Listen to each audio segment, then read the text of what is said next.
Scott had completed this plot by killing Mike Sullivan.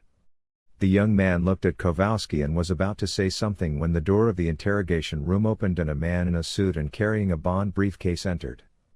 Adrian curiously looked first at the white-haired man in the suit and then at the uniformed police officer who had let him in. The policeman simply raised his hands in the air as if to indicate that he was innocent. The tall, white-haired, expensively suited man in his 60s asked, "I think it's Detective Kowalski, right?" as he put his briefcase on the table. "Who are you?" Kowalski narrowed his eyes. The man in the expensive suit handed him his business card and said, "I would like to speak to my client alone." Adrian was about to protest, but when he heard Paul and Peter coming down the hallway, he realized his time here was up. The man in the suit smiled and sat down at the table as the detective closed the door behind him.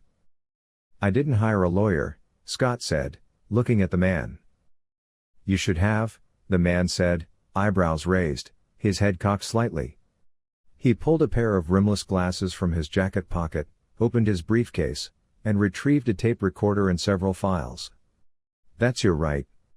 Your father had insurance policies in place for you and your brother Stephen," he said, placing the insurance documents in front of Scott. Then he held out his hand.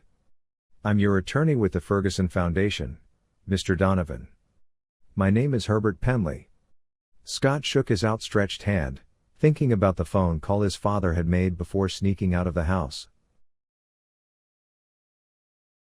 July 30th, Manhattan, New York, USA. Editorial Meeting. Joanna was entering the editorial board meeting room for the first time.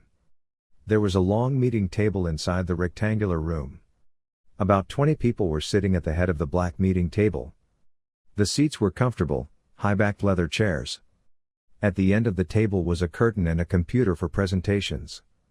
Next to the section prepared for the end was a news board.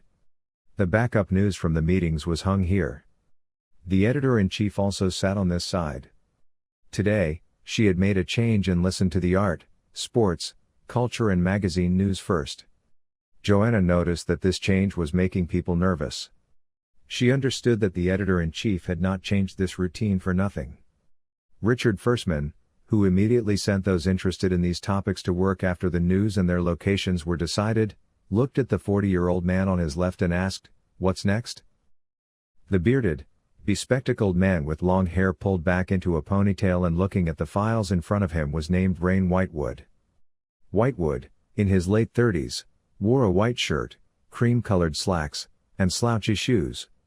He twirled the ballpoint pen on his finger and said, "Professors are on vacation." "What's that?" Firstman grumbled, raising an eyebrow. Whitewood shifted uncomfortably. Joanna thought he did not believe the news he was about to tell her. "All the professors who are proven experts in their fields, the leading professors in their departments, are on vacation," he said, feeling irritated. Firstman gave the expected reaction. "Nonsense," he said. Then, with the same speed of reaction, he asked, "Which university?" Joanna guessed the subject of the man's question. If a company had sent all of a university's professors on vacation, there could be a major bribery scandal underneath. This was how the pharmaceutical industry scandal of 2025 came to light.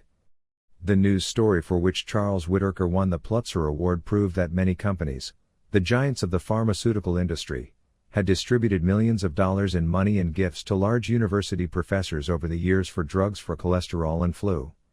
Unfortunately, Whittaker had been killed while conducting a study to explain drug trials by the same companies in third world countries. That's why reporters called these types of news stories the Whittaker incident. This was both to honor the deceased journalist and to warn the next one about the danger. However, Whitewood's answer distracted Joanna. "All of them," the man said calmly. There was an expression in his tone that showed that he didn't believe the news either. "It's getting stupider," Firstman said with a scowl, leaning on his desk with his elbows clasped on it. "But let's dig into it," he said, surprising Whitewood. "What about the Norway news?" he asked the short, fat man sitting on the other side. The short-haired man with the round glasses was named Terry Kendall. Terry was in charge of foreign news agencies. As far as Joanna knew, She spoke 4 languages as if they were her own. But before she could ask anything, the blonde-haired, 50-something, stern-faced woman across from Terry asked, "What happened in Norway?" This woman, Barbara Sterling, was the only one who could single-handedly challenge the journalistic giants in the boardroom. "A group of terrorists robbed the grain silo," Terry said, shifting uncomfortably. Whitewood, still shocked that Firstman had given him the green light, asked, "A grain silo?" Sterling asked, "What's a terrorist doing in Norway?" Greg Thilman, who was between the two of them, laughed and said, "What's the news?" It was then that Joanna realized she was talking. She had not slept all night. After Duke's meeting with her lover, the young woman had taken Duke's phone call to Brooklyn at 3:30 a.m., seen the body of Tanner's fiancée found, and returned to the Times with Duke just after dawn. The granary in Norway is attached to a university. It's like a big bank vault, and it contains samples of all the grain in the world. There are several more granaries like this prepared for the next great catastrophe in the world.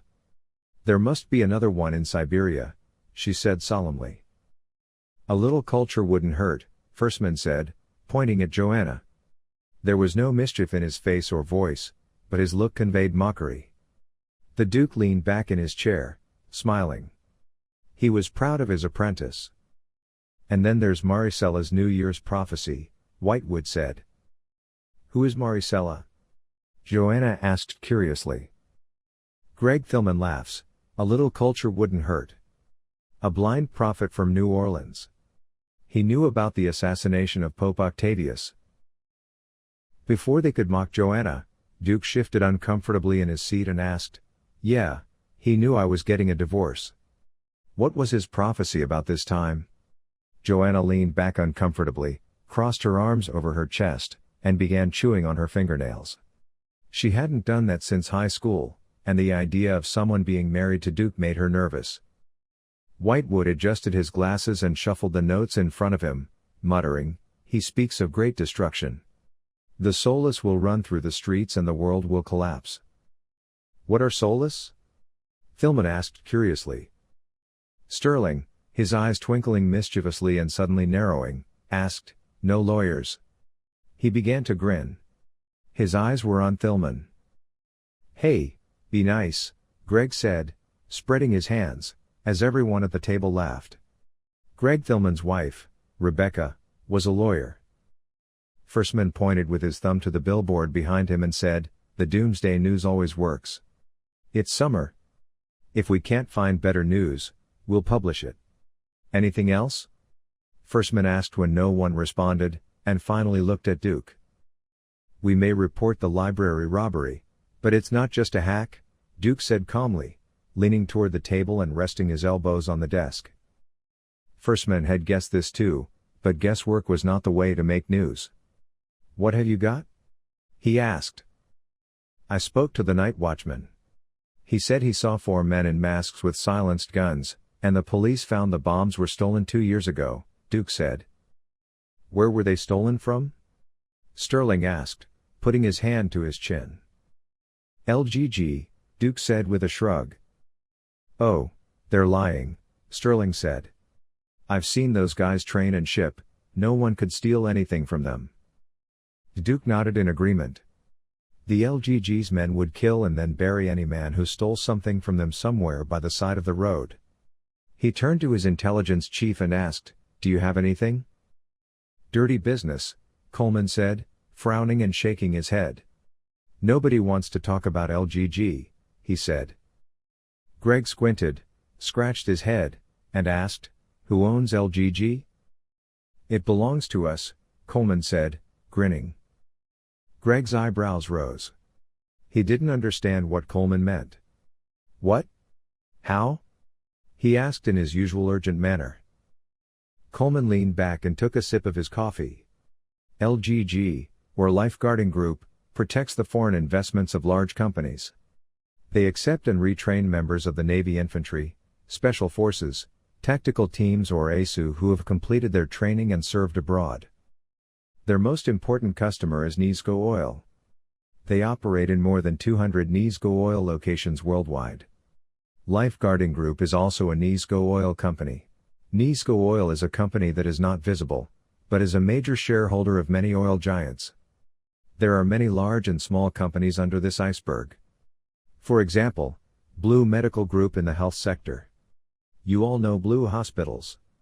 They have thousands of hospitals or polyclinics all over the world. Neexcan Armory has undertaken the production and development of weapons.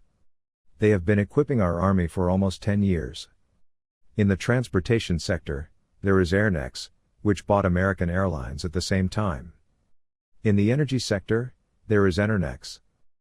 The group, which entered the finance sector about 13 years ago, acquired many global banks and founded Banex, he said, while holding up his mobile phone and showing it. In the communications sector, Telnex belongs to them. In the construction sector, there is Worknex, and finally, guess which company is in the media? He asked. Greg covered his face with his hand and asked, Media?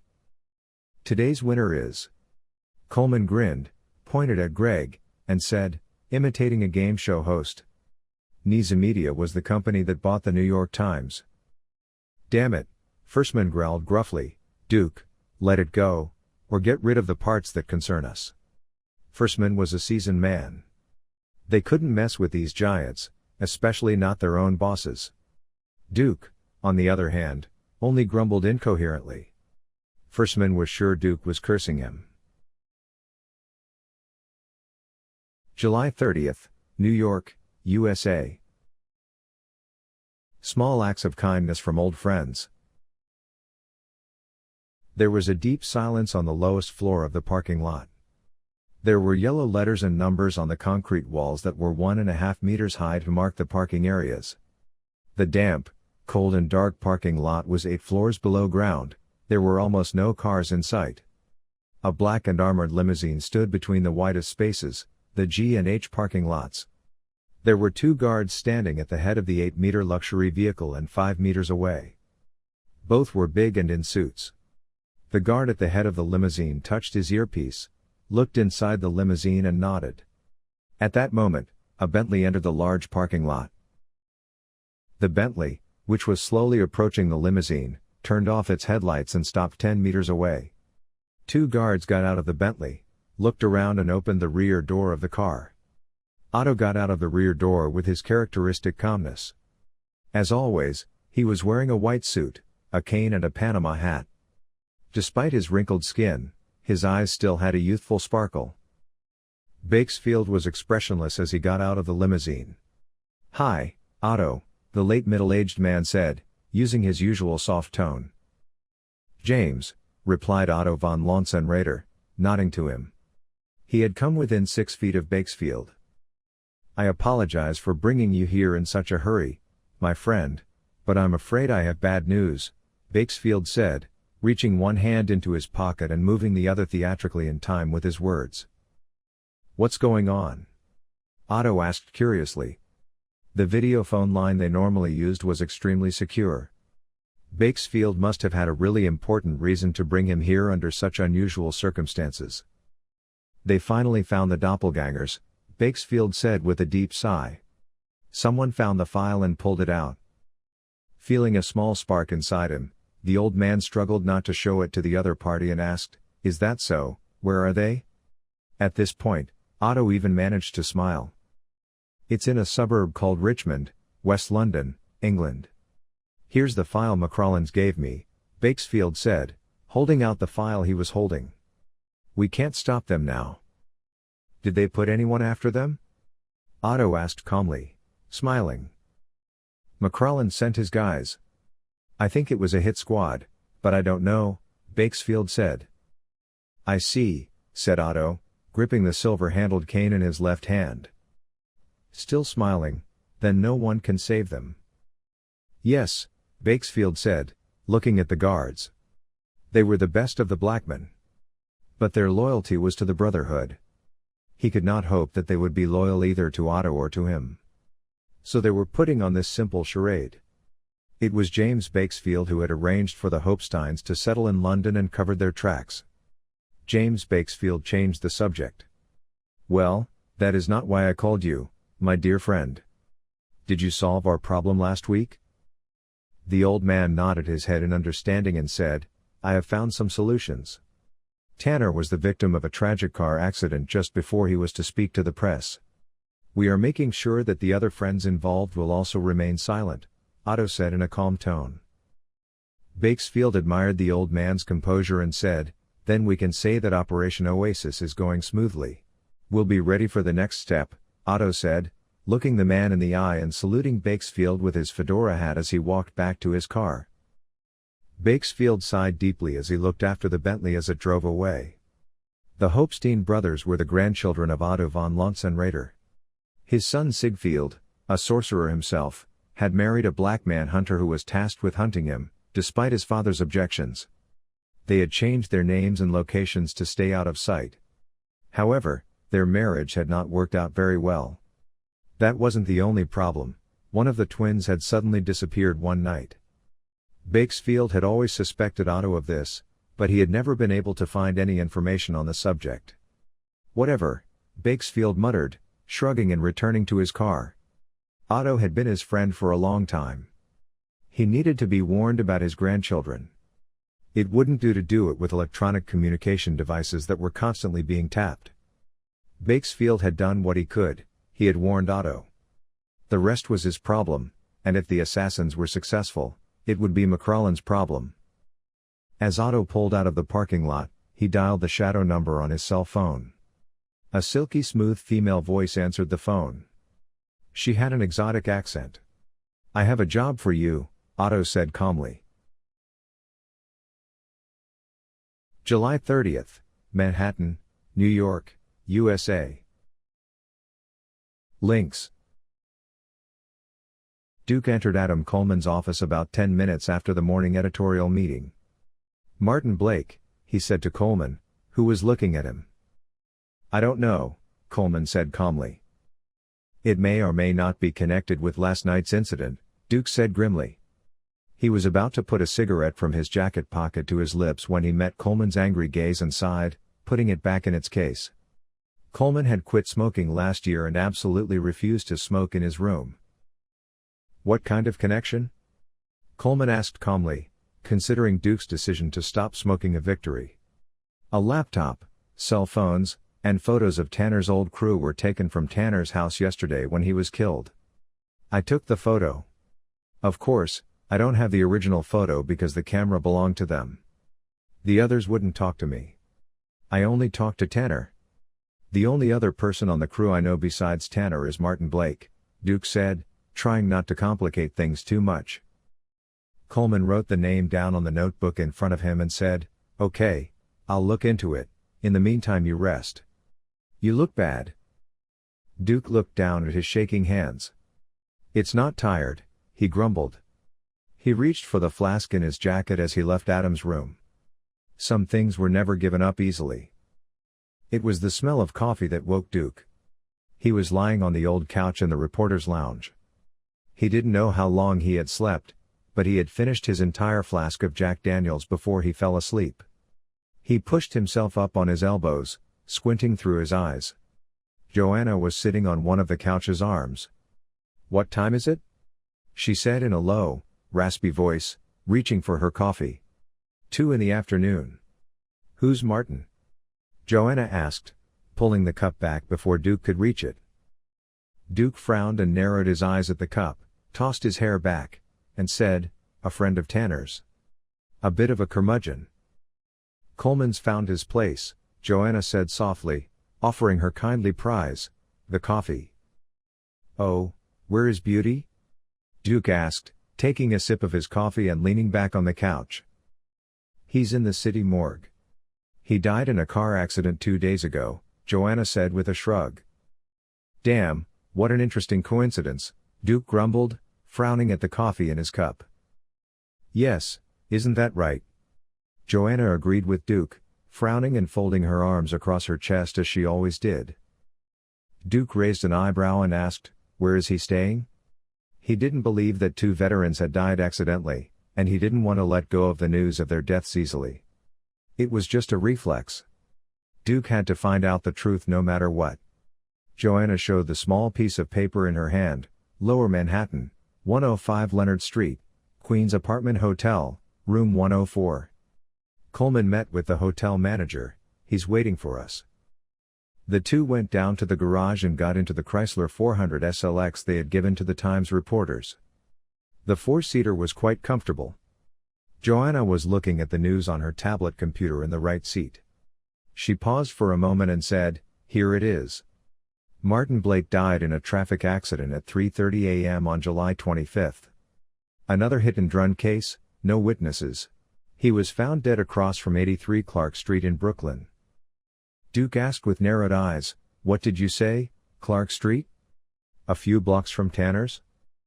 "Yeah, it looks like it," Joanna said, glancing at the address again, chewing her lower lip nervously as she silently scolded herself for not paying attention to that part.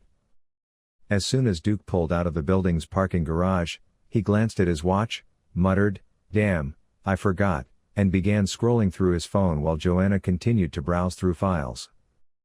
Not wanting to miss another detail like the address, he asked, "What could these guys possibly have found?"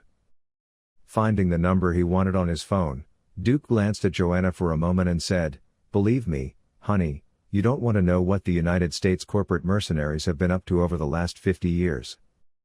I learned some of it from you," Joanna said as the phone rang, her voice heavy with admiration. Duke glanced at Joanna for a moment as the phone was answered and said, "They were such little things, I was afraid to write the rest," and Joanna stared at him in shock. Duke was Joanna's superhero during her high school and college years. Camilla was on the other end of the phone. "Hello, sexy," she said in a cheerful voice. "I didn't want to wake you, but I had a story to chase," Duke said with a smile, referring to the time he'd gone to Tanner's house with detectives from Homicide that morning. Camilla must have been up to something. He sounded distracted, but he said in a cheerful tone, "It's okay, baby." "But I must excuse my rudeness," said the Duke pointedly, sensing that his mirth had rubbed off on him. Naked?" Camilla asked with the stretching ease of a cat. "Shall we have dinner?" the Duke asked, biting his lower lip. Camilla could be very seductive when she wanted to be. "Why not?" the woman said, her tone still flirtatious. "Is 9 okay?" Duke asked. "I have no objection," said Camilla, after some thought. "Nice 9 at Vittoria," Duke said with a laugh. Vittoria was an Italian restaurant that had opened 2 years ago. It was hard to find a seat, and the menu prices were jaw-dropping. Joanna, who had been listening to the conversation with her eyebrows raised in surprise, looked at Duke. The man who had been sitting lazily in his chair a week ago, secretly adding whiskey to his coffee, had suddenly changed. "Do you have a boyfriend?" he asked. "Not exactly lovers, at least not yet," Duke said, pursing his lips and shrugging. "Who?" Joanna asked, one eye narrowed. Her heart nearly leapt out of her chest. For some reason, she wanted to shove her thumbs into Duke Perry's eyes, claw his face, or she could do that to the woman. "Camilla from the burglary desk," said the Duke, his attention focused on the road. Uncontrollable anger, whistling shrilly and folding her arms in front of her chest. The Duke seemed to notice the tone, but he didn't seem to mind. He shrugged vaguely, curled his lower lip, and said, "It's not like that. It's a bit complicated, actually. We've known each other for years." He didn't know how to explain last night's situation or his on-off relationship with Camilla. "And you decided to be lovers?" Joanna said, hiding her hand when she realized she was biting her nails. "No, we haven't made a decision," Duke said objectionably, still not noticing the anger in Joanna's tone. "You mean a nightgown?" Joanna asked, biting her lower lip. "You could say that," Duke said, looking at Joanna with annoyance. He was distracted by Joanna's questioning of her cat. He changed streets when he saw the usual New York traffic jamming his path. A tinted Dodge SUV followed him onto the same road, but it didn't catch Duke's attention. The entrance to the square granite building had been protected by metal shutters during the economic crisis riots. These shutters were quite clean, and Duke thought, they must be painted regularly. He looked up. A covered terrace was visible at the top of the 3-story building. Large pots with wheels under them and stunted trees had been planted in the large concrete area in front of the hotel. A small open-air cafeteria had been set up with tables and chairs for 4. A few customers were trying to get through the relatively cool afternoon with drinks in their hands.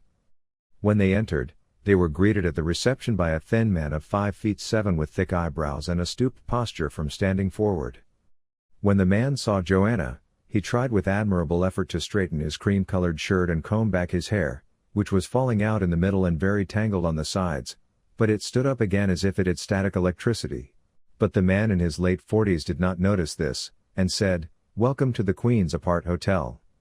His eyes, behind his large nose, were sunken with fatigue, and there were many small and large circles under them. He had a thin, brown mustache that extended down to his chin, just like his hair. "Hello," Joanna said, smiling. "You spoke with Adam Coleman." "I'm Joanna Swanson, and this is Duke Perry," she added. Her voice was lively and cheerful, full of energy and hope. Even Duke found himself smiling. The man raised his eyebrows and sighed. "Ah, Mr. Blake's friends." "Yes," Joanna said, squinting her eyes charmingly, clasping her hands in front of her and nodding her head exaggeratedly, still smiling. The man narrowed his eyes at the pair for a moment and said, "I didn't know Mr. Blake had friends," before using the rest of his time to examine Joanna's body. "That's because Blake is so secretive," Duke said curtly, noticing this. He didn't really like the man, but he also noticed the fact that he was testing them.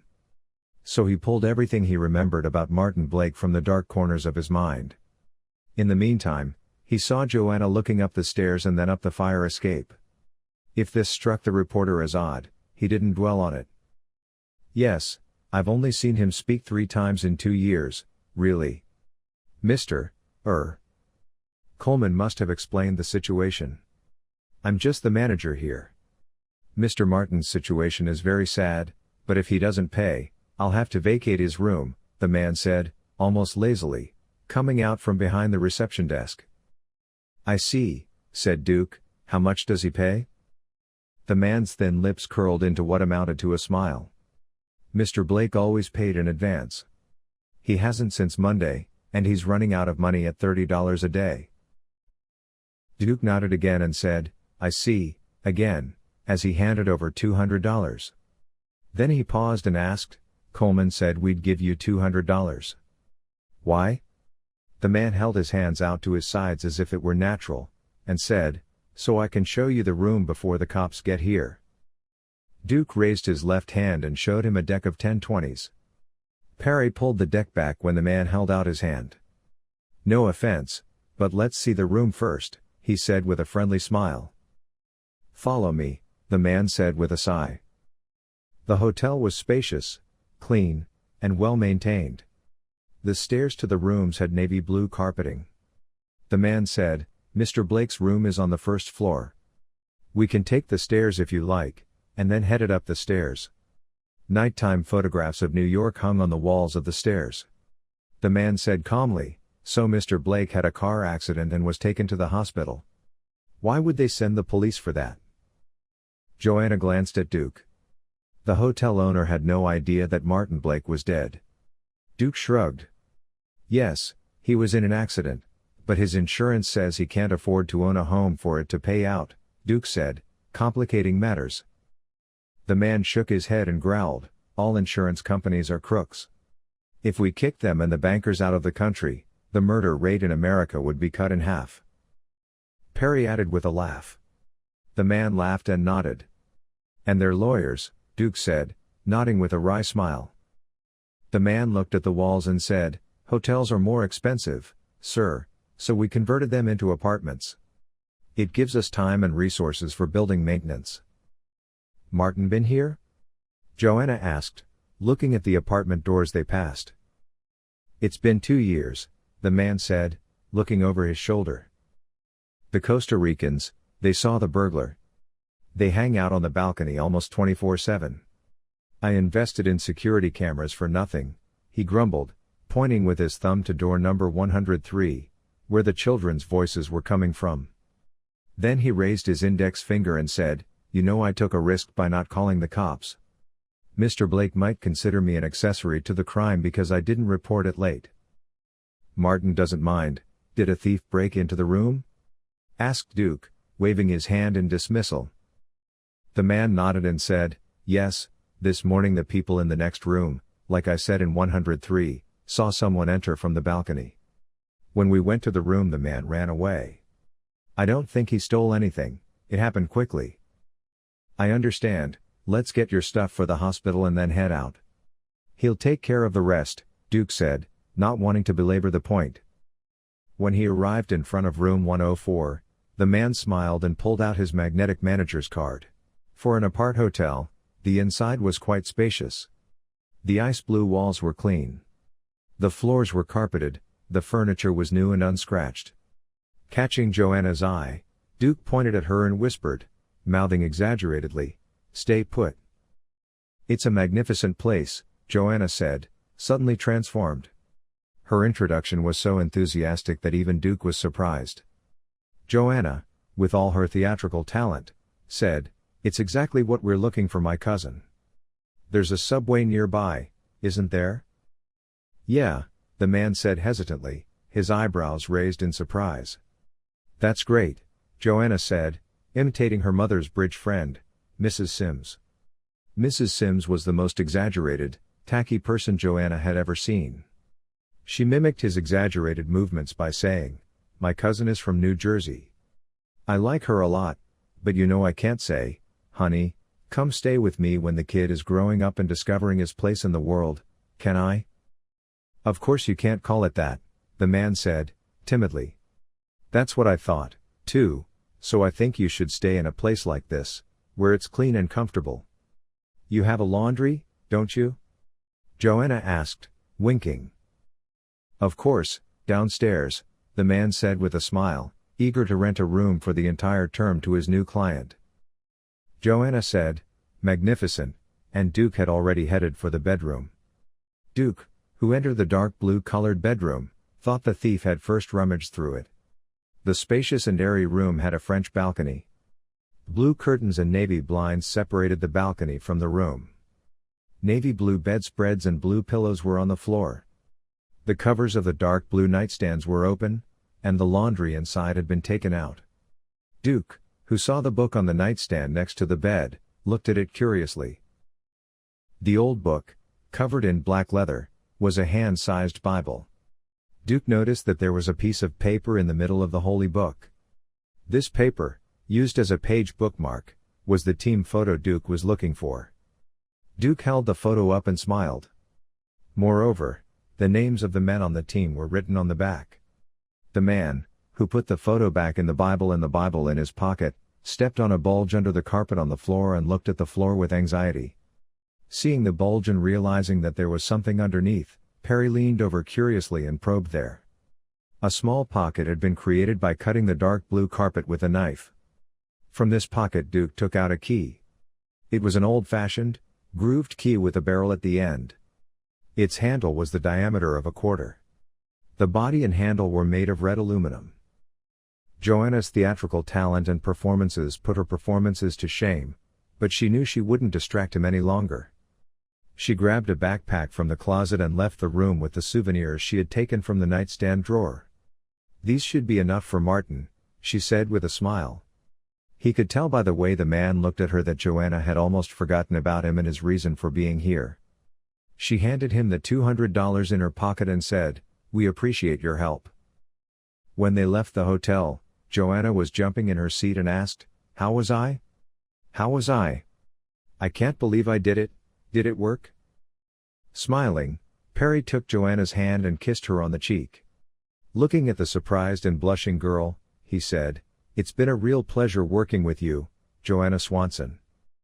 Trying to hide her blush, the girl coughed and asked, "So what do we do now?"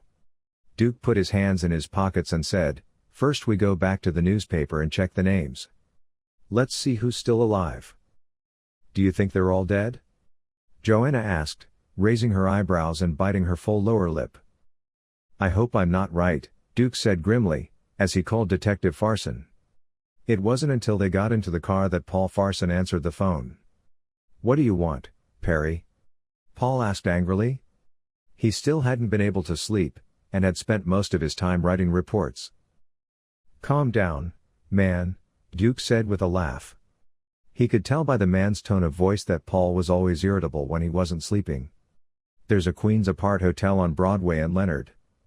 Tanner's partner, Martin Blake, was staying here, he told Paul. He spoke slowly and gradually so he could take notes. Don't meet the man without us, Perry. He could be dangerous, Farson said. Despite Paul's grumpy behavior, he seemed concerned for Perry. I don't think it would be dangerous, Duke said with a laugh. Blake died about a week before Tanner.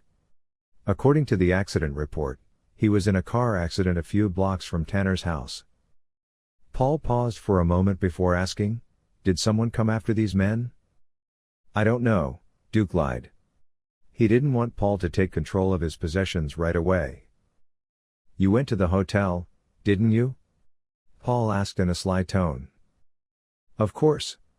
First of all, as a good citizen, I would not want the NYPD to be voted in on a false report, Duke said in a pleasant tone, giving Joanna a grandiloquent wink. Paul's voice sounded very different from the one that had been concerned about Duke earlier.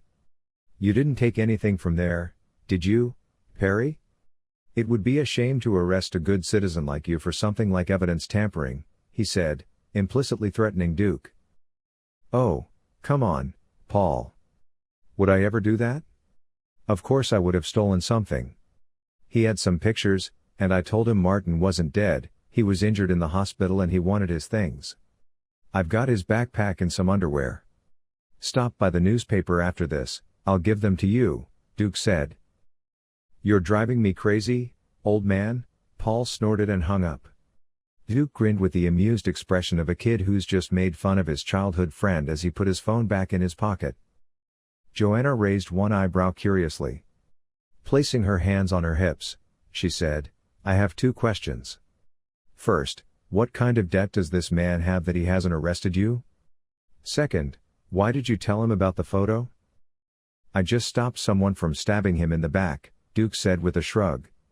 And he's smarter than he looks. He wouldn't have believed me if I said I didn't take anything. And being a good citizen doesn't mean I'm going to share everything I find with the police. Duke laughed, starting the car. The black Dodge pulled into motion behind him as he headed toward the New York Times. July 30th, Langley, Virginia, USA. 471. Richard Knox looked at his desk clock again, then at his phones. No one had called. The FBI had acted on the warning he had given about Professor Kermensky, first sending local police to the man's house, then agents in the region. But there was still no news. Not wasting his time, Knox began watching the footage from SEAL 5. Knox, who had come all the way from SEAL 5 to the doctor's camera, broke the pen he was twiddling in his hand when he saw the plexiglass cabinets. Taking a deep breath, Knox looked at the 3 young men who had come to him with furrowed eyebrows and stopped the footage with a single keystroke. One eye had almost disappeared under his furrowed eyebrow. At this point, his desktop screen had opened. He looked at the 3 young men who were looking at him hesitantly and said, yes? To the left of the small group was a thin, tall, and stooped young man with glasses. The young man, who still had acne on his forehead, swallowed and said respectfully, Chief Hall sent us, sir. We are authorized operations operators. The dark-haired young man, who was close to 6 feet tall if he stood straight, had a photo ID draped over his collar. It read Andrew Walter. He was wearing baggy denim jeans, flat-soled skateboard shoes, and a navy plaid shirt. Knox looked at each one of them. They looked very young. He narrowed one eye and asked, have you ever done surveillance before, Mr. Andrew? Andrew glanced at the others and mumbled, no, sir. When Knox raised an eyebrow, have you operated before? He had a very bad feeling about this. All 3 young men looked at each other and shook their heads. The young man in the middle was a hand's length shorter than Walter and adjusted his horn-rimmed glasses. Don't worry, sir. The other operators were too busy to let us in, but we're fine, too, he said. I assure you. Damn it, Knox muttered with a sigh, then called Brooke on the office phone. His tone was monotonous, with no introduction. "The operators are here." From Brooke's tone, it sounded like the man was very busy and probably stressed. He wondered what was going on, but didn't push his luck. "Good," Brooke said. "Go to room 471. It was vacated this morning. There are 6 computers set up there and monitors. Go to 471, turn on the computers and set them up for you.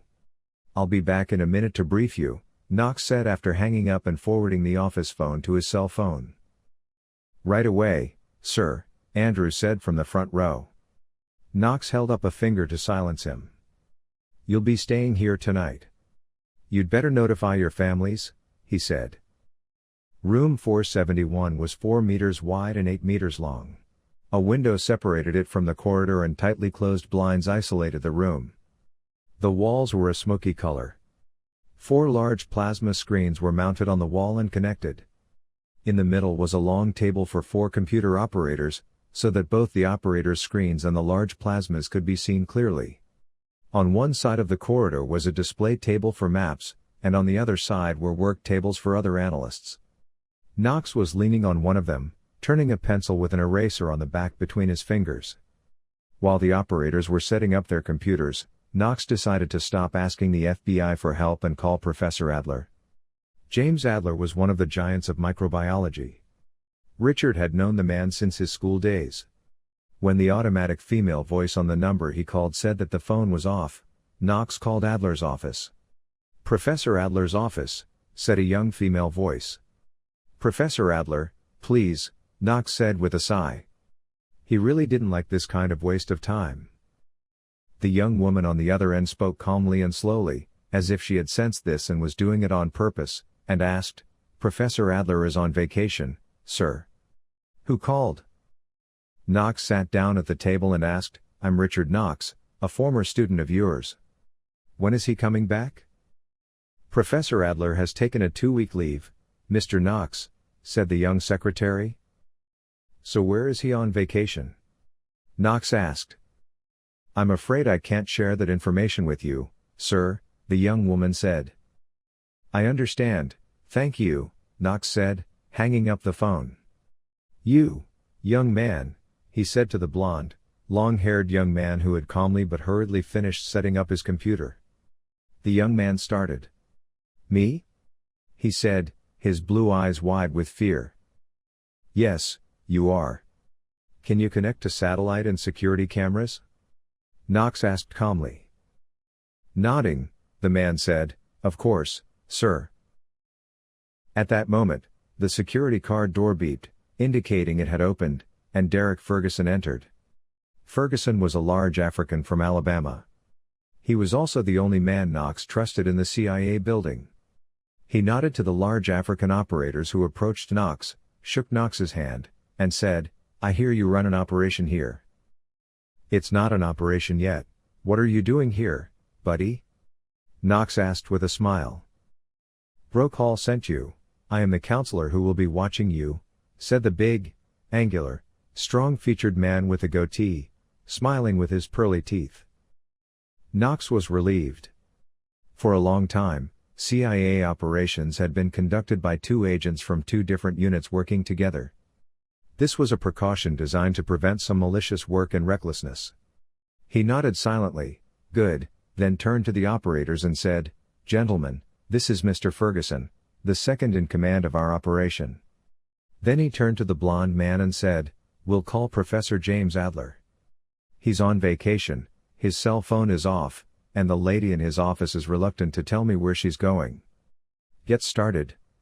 In fact, he wanted to find out what these young men could do, or more importantly, what they couldn't do, before all the equipment was installed.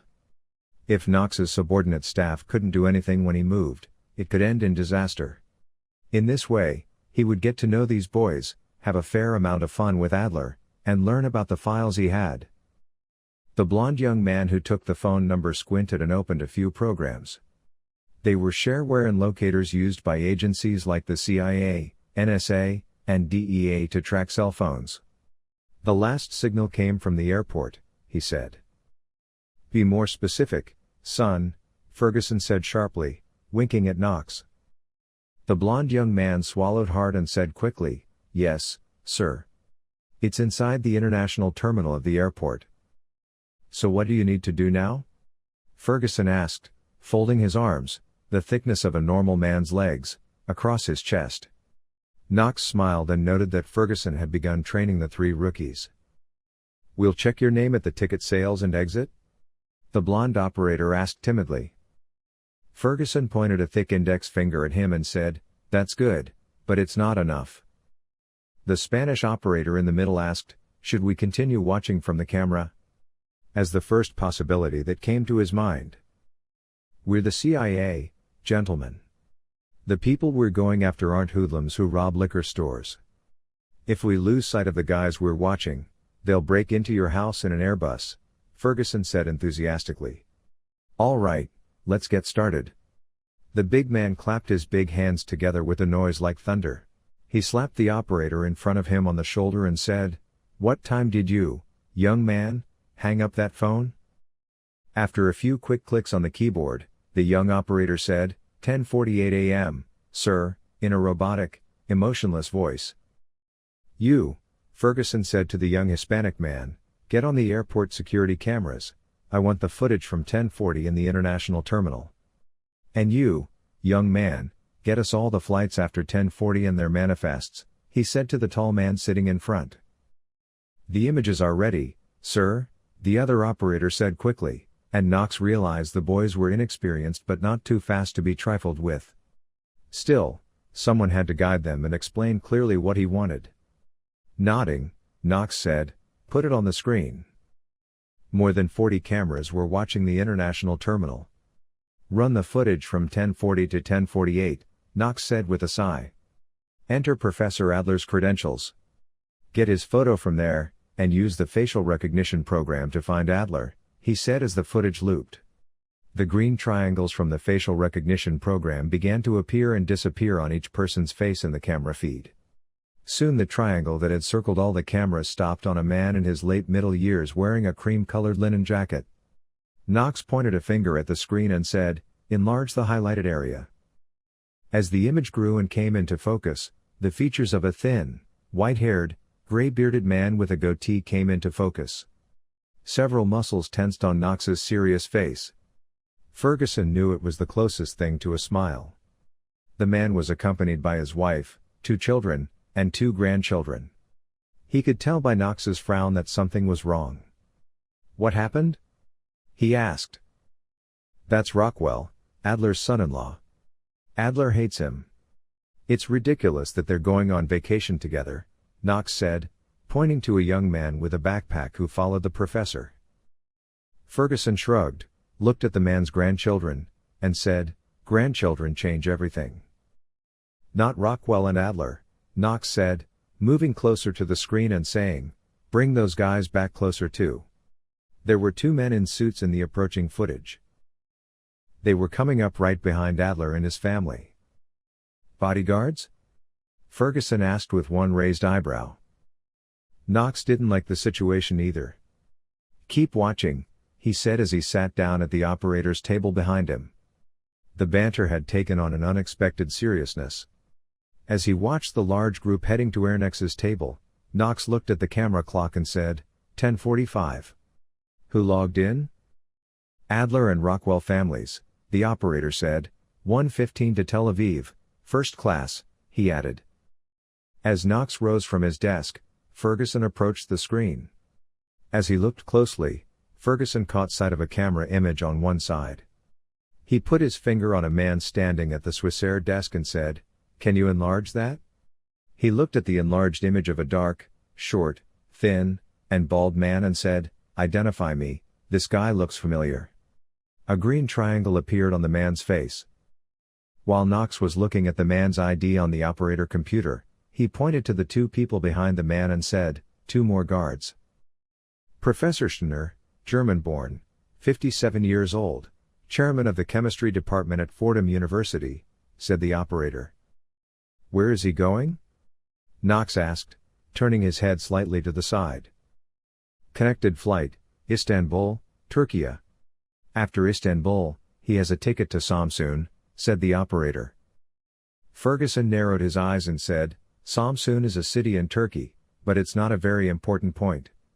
This guy made an odorless explosive that could pass through scanners last year, then he submitted the patent to the government. He's a good guy. So he's not just good as a person, he's good at his job.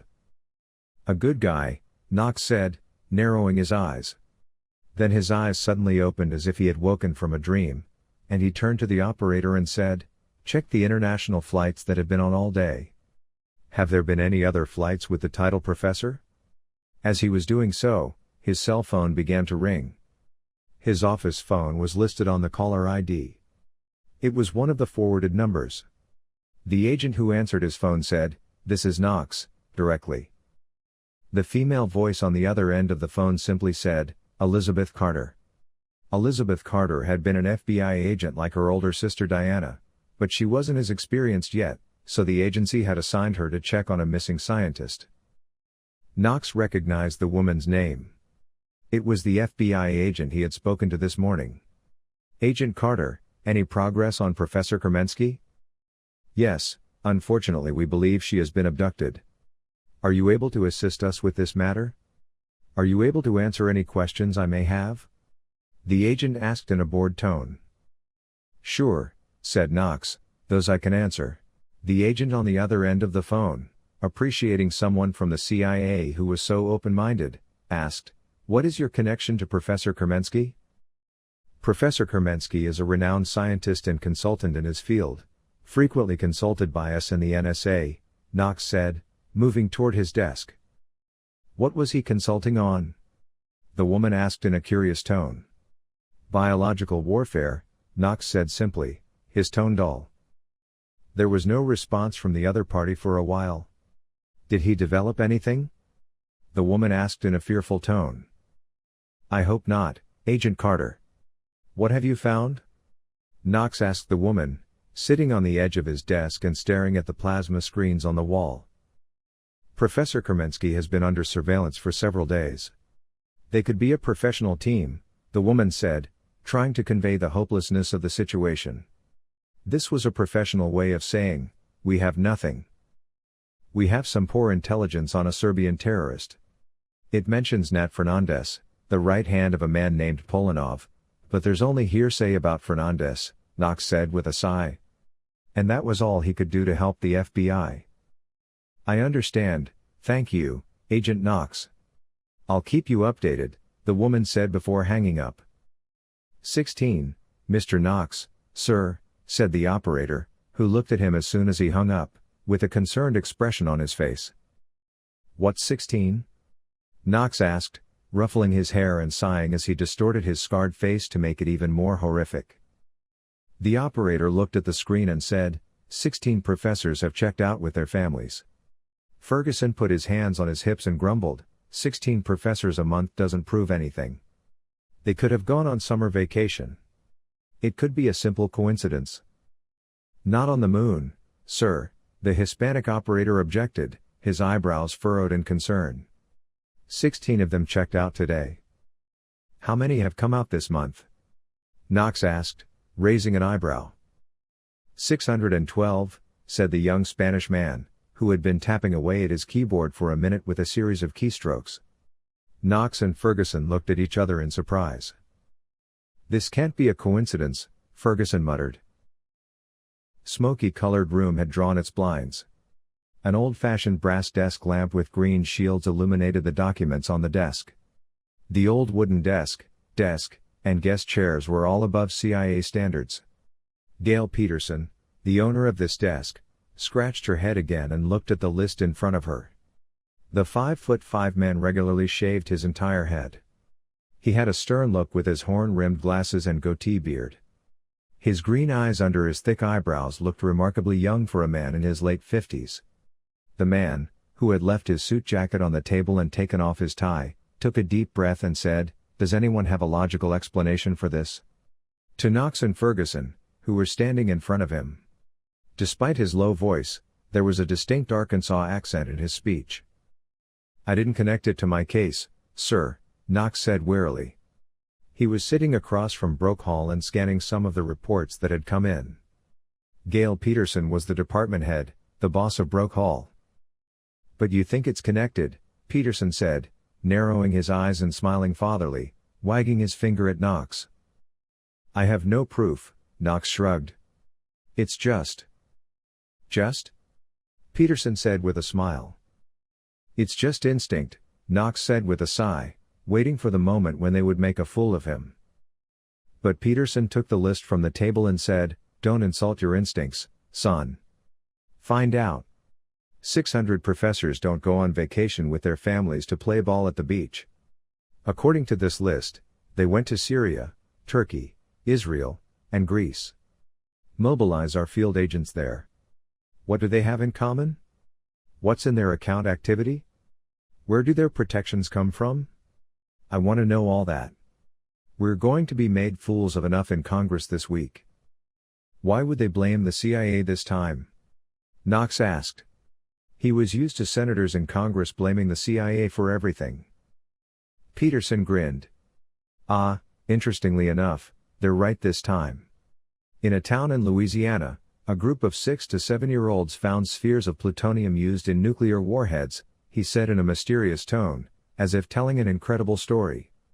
The two agents looked at each other with bewildered expressions, then looked at Peterson. The children, their families, and the 911 crew who went to rescue them are dead or dying from excessive radiation. Because they didn't understand the effects of radiation at the time. That alone is a fiasco. The FBI and Army intelligence are in charge. Since the president didn't give us the story, it's going to blow up on us." Broke Hall raised her eyebrows and shook her head. "What about Polanov?" Hall agreed with Knox, but she didn't want to lose sight of Polanov. Gail shrugged. "Polanov must have gotten what he wanted. According to our intelligence sources, he's still in Serbia. SEAL 6 in the Mediterranean Fleet will get him. I've authorized it," she said, taking a Scotch whiskey and 4 glasses from the cabinet behind her and filling each with a fingerful. "If you find out that the 2 operations are unrelated, you'll split up into 2 teams. Now let's talk details." New Jersey, Englewood, USA. Luck or destiny? Duke was distracted as he drove. He was thinking about the events of the meeting an hour ago, going over the moments and conversations in his mind, planning what he needed to do. They had reconvened in the editorial meeting room as a small group. They had to wrap things up and decide how to proceed before the police could seize their evidence. Duke placed Martin Blake's Bible on the table and took the photograph out. Coleman took the photograph and looked at the names behind it, taking pictures of it and the names on his cell phone. Then, saying, "Give me a moment," he left the meeting room. Duke, looking after Adam Coleman, also seemed to remember something and said, "You look at the names while I go to the bathroom," and left the room. Just as Joanna was about to follow Duke, the editor-in-chief said, "Joe, look at these names," in his usual grumpy tone. In the meantime, he had put his own tablet computer in front of the young woman. "Of course," Joanna said with a smile, taking one last look after Duke. Duke quickly caught up with Coleman in the hallway. "Hey Adam," he said after him. Coleman paused, turned around and said, "What happened? Did you forget something?" "It's something like that. The older you get, the more you forget," Duke said with a smile. Then he took the key from his pocket and handed it to Adam Coleman and asked, "I found this under the carpet in the room. Can you find out where it belongs?" "Isn't that your job?" Coleman asked, looking at Duke with narrowed eyes and a grim expression. "Yeah, but I only have 2 arms," Duke said dismissively, spreading his arms out to the side. Coleman was still looking at him skeptically. "And?" he said through gritted teeth. Duke raised his eyebrows curiously. "And what?" "You didn't have to have 2 arms to make me do all this drudgery before, and you even have an intern," Coleman said, taking the key from Duke's hand and holding it up to his eye level, in the conclusive voice of a physics teacher who's just asked his class a difficult question. "I'm not putting it on you, just," Duke muttered, shrugging helplessly. "You don't trust Joanna?" So you haven't forgotten that, Coleman said with a half smile and a nod, waving the key in front of Duke's face and pocketing it. His tone had the understanding of a man who has seen and experienced much. Duke nodded and said, yes. He had no reason to trust Joanna right now. The funny part was that he had no reason to trust her. The man looked at the young woman sitting at the table in the glass-fronted hall and asked curiously, why? Joanna was beautiful, smart, talented, and motivated. In Duke's universe, you couldn't have it all in one person. Pretty girls dated rich guys with Mercedes and spent their summers in the Maldives or the Bahamas. Too perfect, Duke blurted out.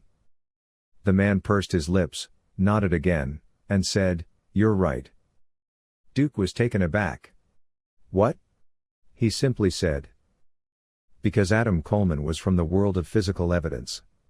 As intelligence chief, he would pick out the truth from millions of rumors. Coleman tilted his head slightly, put the key in his pocket, and said, you're right, I agree with you. Duke raised an eyebrow and asked curiously, what, you don't think I'm paranoid? Just because you're paranoid doesn't mean there's no one behind you, Perry, the man said as he turned around and dialed a new number on his BlackBerry, walking away toward his room. When Perry returned to the conference room, Joanna told him, Terry had 5 other guys on his team besides Martin, George Starrin, Edward Simons, Adam Brooke, Stevens Hardison, and Jason White. There are 6 people in that picture, aren't there? Perry said, taking off his jacket and hanging it over the back of one of the chairs. Yes, said Joanna. George Starrin died in a car accident 3 weeks ago, Edward Simons had a heart attack, Adam Brooke and Stevens Hardison work security for an oil company in Asia. Jason White is the last one, he's not in the system, his photos aren't there, he's officially missing. So Jason White makes these? The chief asked, rubbing his chin. Maybe, Duke said with a shrug. An hour and a half after the meeting, Joanna was sitting in the right seat of the car. She looked up from the files she was reviewing on her tablet and said, Sir? Duke suddenly realized he was talking from memory. Jason White could be killing them, he said. Why? Joanna asked curiously, seeming to expect some grander, more complex plot. Duke was a man of simple facts. He said, I don't know, revenge, money, something. Whatever, this is the place, right? 403 Broad Street, yes, that's it, Joanna muttered, looking at her car GPS. Duke and Joanna had come to George Starrin, the third man in the team photo, who had died 2 weeks earlier. They arrived at George Starrin's house in a quiet area about an hour from downtown New York when they arrived in the afternoon. The typical 2-story American houses were set about 50 feet apart. Garden plants and ornamental hedges separated the houses in the gardens. The latest cars were in the parking lots or on the streets. Tall, healthy trees shaded the streets, while the sun glided in and out of the scattered clouds. A flag hung over the door of the well-kept 2-story, cream and white house.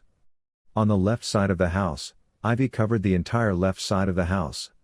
The lawn was freshly cut and the gardenias were planted on either side of the short, 3-foot-wide concrete walkway that led to the house. Duke smiled at Joanna as he got out of the car. I've always wanted to live in a place like this, he said cheerfully. Where did you grow up? Joanna asked with curiosity and a smile. Bronx, Duke said simply, with a half grin. Yeah, it's a little different, Joanna said with a laugh, thinking of the Bronx with its cramped apartments.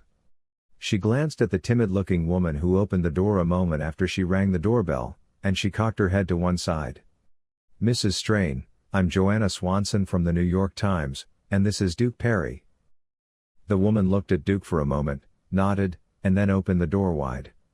Her skin was so pale that her veins were clearly visible. Her thin hair was a shiny copper color. She wore a short-sleeved pale blue satin blouse and a cream-colored skirt above the knee.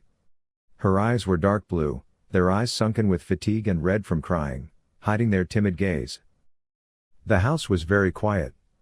The mechanical sound of the old wooden wall clock almost echoed. The woman with the thin body and timid steps showed them into the living room. The living room, which faced the front of the house, was quite large. Inside was a fireplace with family photos on it. The woman was almost whispering instead of speaking. "Mr. Perry, I have been reading your articles.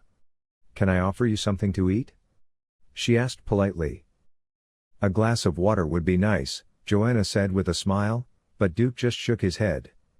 The woman who had brought Joanna the water she had requested sat down in an armchair that belonged to the same set across from the old green sofa where the couple were sitting. "Yes, you wanted to talk about my husband," she said calmly. "Mrs. Strahan," said the Duke respectfully, "first of all, we are deeply sorry to hear of your husband's death, and we sympathize with you. Would you mind if we asked you any questions about it? Was there any change in your late husband's actions or demeanor lately?" he asked. The woman raised an eyebrow. "Why do you ask that?" "The police called George's death an accident." "But you didn't believe it," Duke said, frowning and examining the woman. The experienced journalist had learned over the years to observe the nervousness and possible motives in people's expressions. "Yes, I didn't believe it," the woman admitted, nodding slightly. "Why?" Duke asked. When the woman looked up, she seemed more determined. "Even though George wasn't in the army anymore, he was a soldier and he was very careful when he drove," she said directly. Duke took an old metallic fountain pen from his pocket along with his notebook, but when the pen wouldn't write, he put it back in his pocket, cursing silently. He took a pencil from his other pocket and began to take notes. This struck Joanna as funny because there weren't any journalists who kept notes like that anymore. It was also the first time Joanna had seen Duke use a notebook. "I don't believe it was an accident either. I've read the accident report, Miss Strahan. I think it's just a hoax, but that's hard to prove." "And did anything unusual happen before your husband passed away?" Duke asked calmly, his eyebrows furrowed. It was very annoying to tell a woman that she couldn't seek justice for her husband's death. "One of your old comrades called," the woman said, thinking for a moment. "Do you remember who it was?" Joanna asked. "It must be Tanner. I mean, from the way we talked, I thought it was him," the woman said, looking at Joanna. "Did you hear what they were saying?" Duke asked, narrowing his eyes and tilting his head slightly. The woman bit her thin lower lip, shook her head, and said, "No, but George seemed quite agitated." More out of instinct than curiosity, Joanna asked, "And Mrs. Strahan, were there any robberies or thefts before or after your husband passed away?"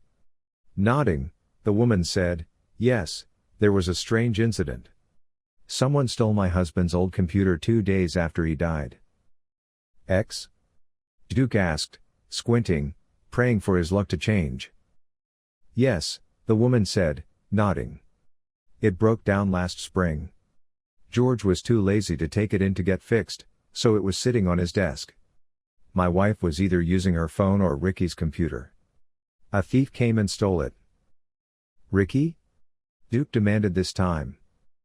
"Yes, our son. He has a computer upstairs," the woman said, pointing upstairs. "Do you mind if we look at that computer?" Duke asked, paying close attention to his tone and tone. Then he said, "Maybe we can find a way to contact the other teammates and save the others." The woman said anxiously, "Mr. Perry, I read your Iraq report.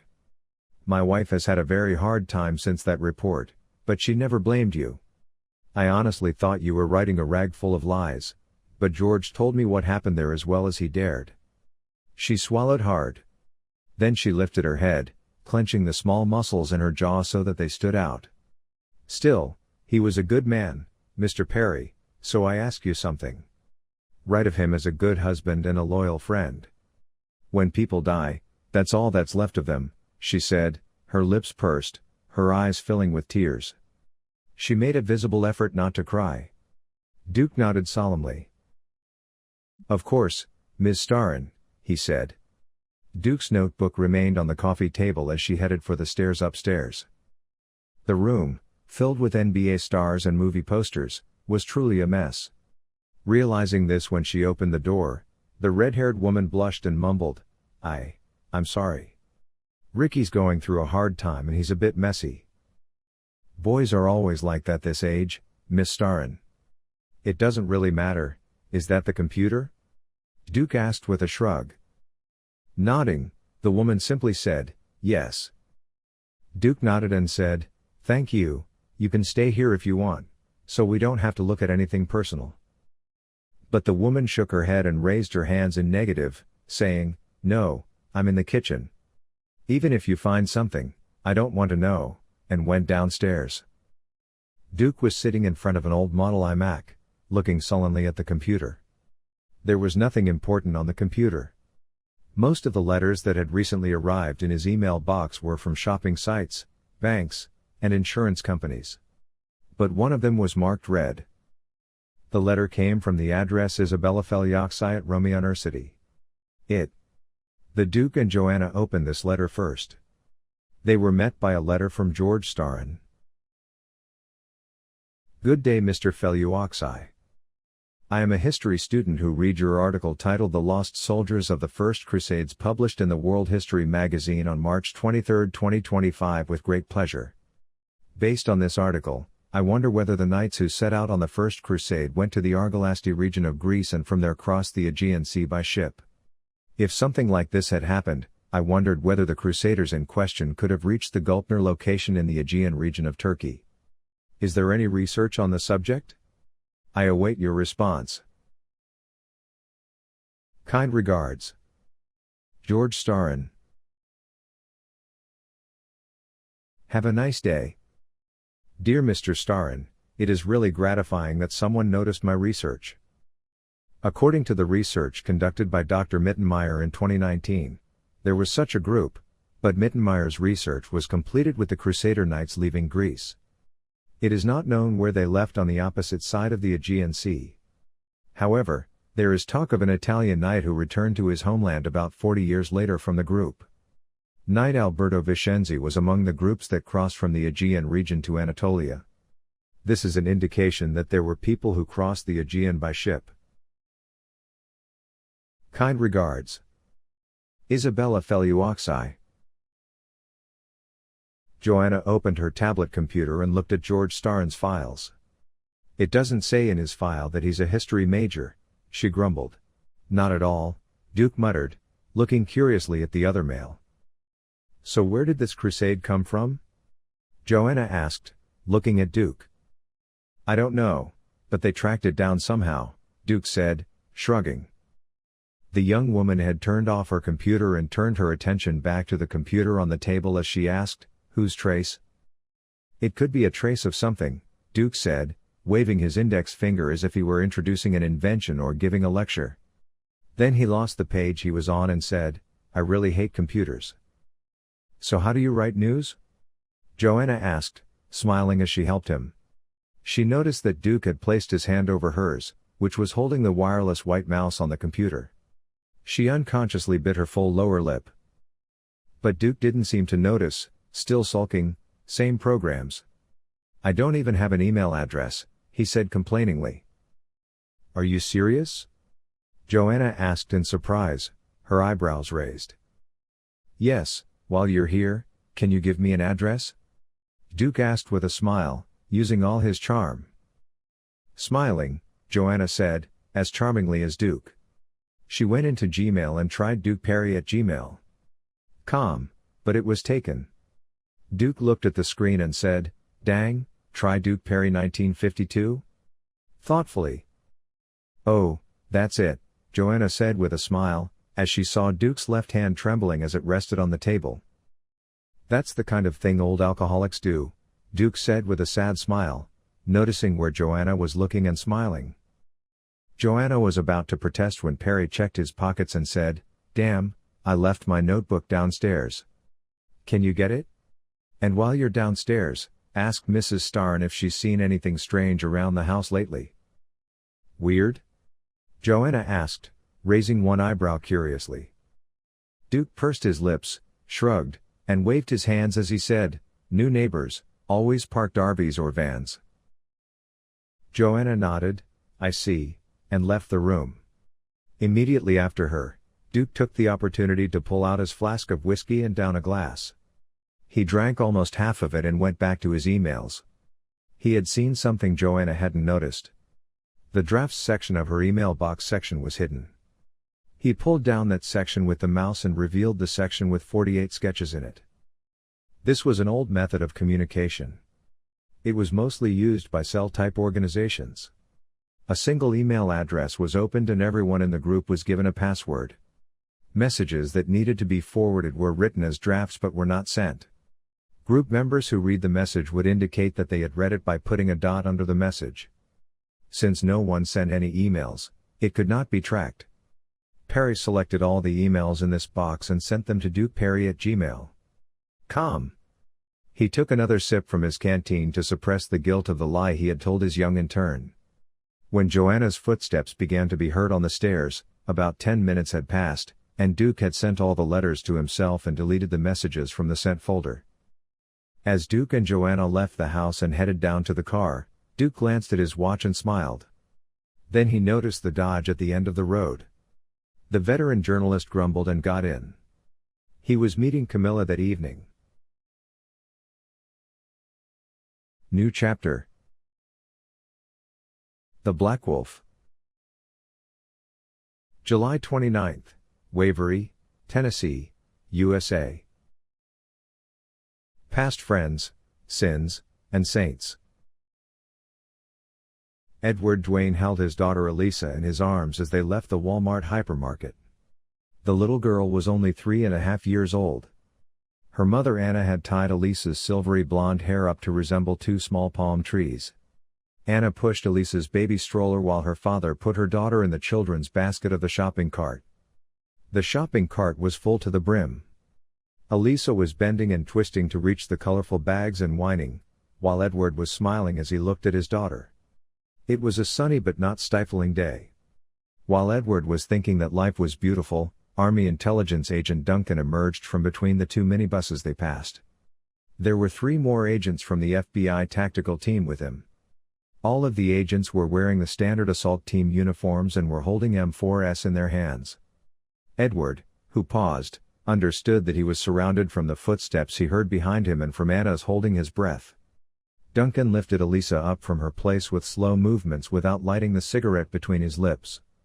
Edward's muscles were visibly tense. "What's his name?" Duncan asked calmly, smiling.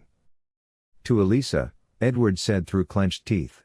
Elisa smiled brightly, smiling enough to make the sun shine brighter as she happily accepted the red chocolate bar offered to her by a stranger. Duncan motioned for Anna, who was behind Edward, to come closer and said to the tall beautiful woman who was approaching him with timid steps, "The lady has taken her eyes off her mother. You could ask your wife if we could talk in the back. We have a case we can't solve without your wife's help and an old friend of hers is involved." Before Anna could even open her mouth, Edward looked around nervously and asked, "Really? Who is this friend of mine?" A nervous, obviously fake smile was plastered on his face. The kind of smile you'd give to annoy someone who'd stabbed you. "James Henry Taylor," Duncan said, imitating the smile. Edward's smile immediately faded. Edward sighed as he looked at the photos of the victims in town and reached for the coffee on the table, but when he saw that his hands were shaking, he changed his mind. Contrary to his expectations, Duncan and Carter had not been arrested and had dropped the family off at home. They were now talking at the dining table in Edward's kitchen. "Where are the others?" Carter asked in a formal questioning tone. Edward sounded sincere about it. "We broke up a long time ago." "I don't know," he said. Carter remembered that these men were specially trained and well-versed in every interrogation technique. This made the agent very suspicious about how he could possibly learn the truth. "Why did you hide?" he asked the man. "Denied by the government after a hit order was leaked by the press. Things were starting to get out of hand. We figured it was time to get lost," Edward said haltingly, sounding like he was genuinely embarrassed to say these things. "What about plutonium?" Duncan asked. He was as relaxed as Edward. Edward looked from time to time at Duncan and from time to time at Carter as he spoke. "We took them from Azerbaijan in an operation called Red Fox run by Karl Lorensky of the CIA. Lorensky died of a heart attack the day we returned to the country, and they covered up his death. Our mission was also erased from the records. No one asked us about the spheres or the mission.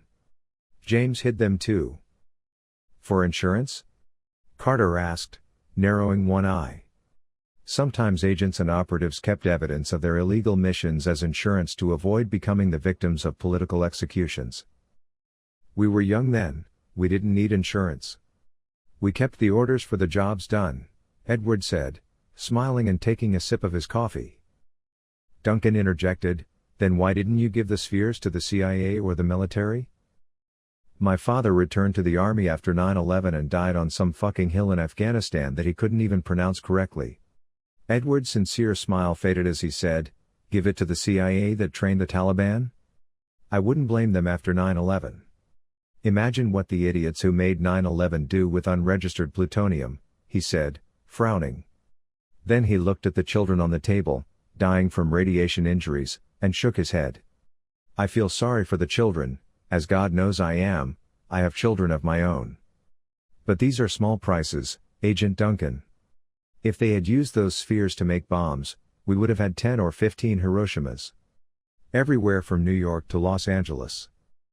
Carter studied the man. The brown-eyed man had a deep scar over his left eyebrow. With his strong jaw, furrowed eyebrows, and short hair, it was easy to imagine him in uniform on the rugged terrain. If he died in combat, his unit would declare him an accidental death, and his family would never receive a penny from the insurance fund for soldiers killed in combat. His body would never make it back to the country. Accepting this, the man who had fought for years had not even tried to sell the plutonium he had acquired on the black market. If he had, he would now have his own island in the Maldives. But now he was hiding from his own government. So what are you doing now? Duncan asked, nodding. Hunting guide for fat bankers, the ex-soldier said with a wry smile. Boring? Duncan asked, his eyes narrowing. His face held the pained expression of empathy. Dude, you'd never guess, Edward said, shaking his head. Stepping in. We decided to disappear with James's accident, Edward said. We didn't think it was an accident. But, he kept saying, we had the idea to disappear back then, Edward said, scratching his chin. He had a nice job. He was going to teach at the Ferguson Foundation. What is the Ferguson Foundation? Duncan asked, sipping his coffee. A school, I think. They occasionally take in retired Special Forces officers as teachers, Edward said with relief, sitting back in his chair. He knew the interrogation part was over now. What for? Carter asked curiously. Edward shrugged and pursed his lips. Wildlife survival, scouting, scuba diving, orienteering. It was a good one for our guys. Coming out of Edward's house, Carter called Eleanor on her cell phone. Agent Dave, can you check with me about the Ferguson Foundation? She said. You think it's a clue? Duncan asked as he opened the right door of the car. It didn't work after all. His name came up in the investigation. We'll be in trouble if we don't take a look, Carter said, shrugging as he walked around to the other side of the car. Duncan just smiled at that. Just before they got to the freeway, Carter's phone started ringing. He answered it and read FBI Headquarters NY. The young woman on the other end of the line said, Agent Carter? Deputy Director Fury wants to talk to you. As Carter curiously pulled over to the side of the road, a deep male voice said, Agent Carter, I'm Deputy Director Harold Fury. I don't want to take up your time. We've learned in our system that you've been investigating the Ferguson Foundation. I'm curious as to why. Carter grimaced. Meddling in other people's investigations was one of her worst detests. The woman glanced at Duncan and said, I'm sorry, sir. I'm not at liberty to tell you that. Agent Carter, you figured out who I am, right? Yes, sir. Fury was more understanding than he expected. I understand, Agent. Your manager was Jimmy Finley, right? He asked. Carter said flatly, yes, sir, and hung up. At Duncan's questioning gaze, Carter pointed at him wordlessly and asked for time. He called back Eleanor Dave. Hearing the young agent's voice, he said, Can you find me which department Deputy Director Harold Fury from New York is in charge of? Then he hung up and told Duncan, we've gotten ourselves into someone's business. Great, Duncan said with a laugh. More chaos. At that moment, Carter's phone started ringing again. Carter sighed and looked at it. It was his own director Finley calling. I guess this is going to end in New York, Carter muttered under his breath. July 29, San Antonio, Texas, USA. The Black Wolf. A black Ford Ranger was parked on the corner of Wilson Street and 113th Street East. It was a block away from the Black Wolf Security Company. It was in the archives section where the Ranger personnel files that had entered the company at 3 in the morning were kept. Harvey was in the car, and Stephen was in the corner of the building. Despite the summer heat, the old man had a raincoat draped over his shoulder. Under the raincoat was a short-barreled pump-action shotgun. Robert calmly began to look at the photographs of the personnel files in front of him. More than 200 files had passed through his hands. There were as many more in front of him. Robert's eyebrows furrowed and his eyes narrowed on one. He put the file aside, and finally saw a familiar photograph. Robert read the name on the file again. Edward Thorne. As Robert got into the truck with his father, Stephen, he picked up the photo and said, I met this guy in a shooting contest. His name wasn't Thorne, it was North.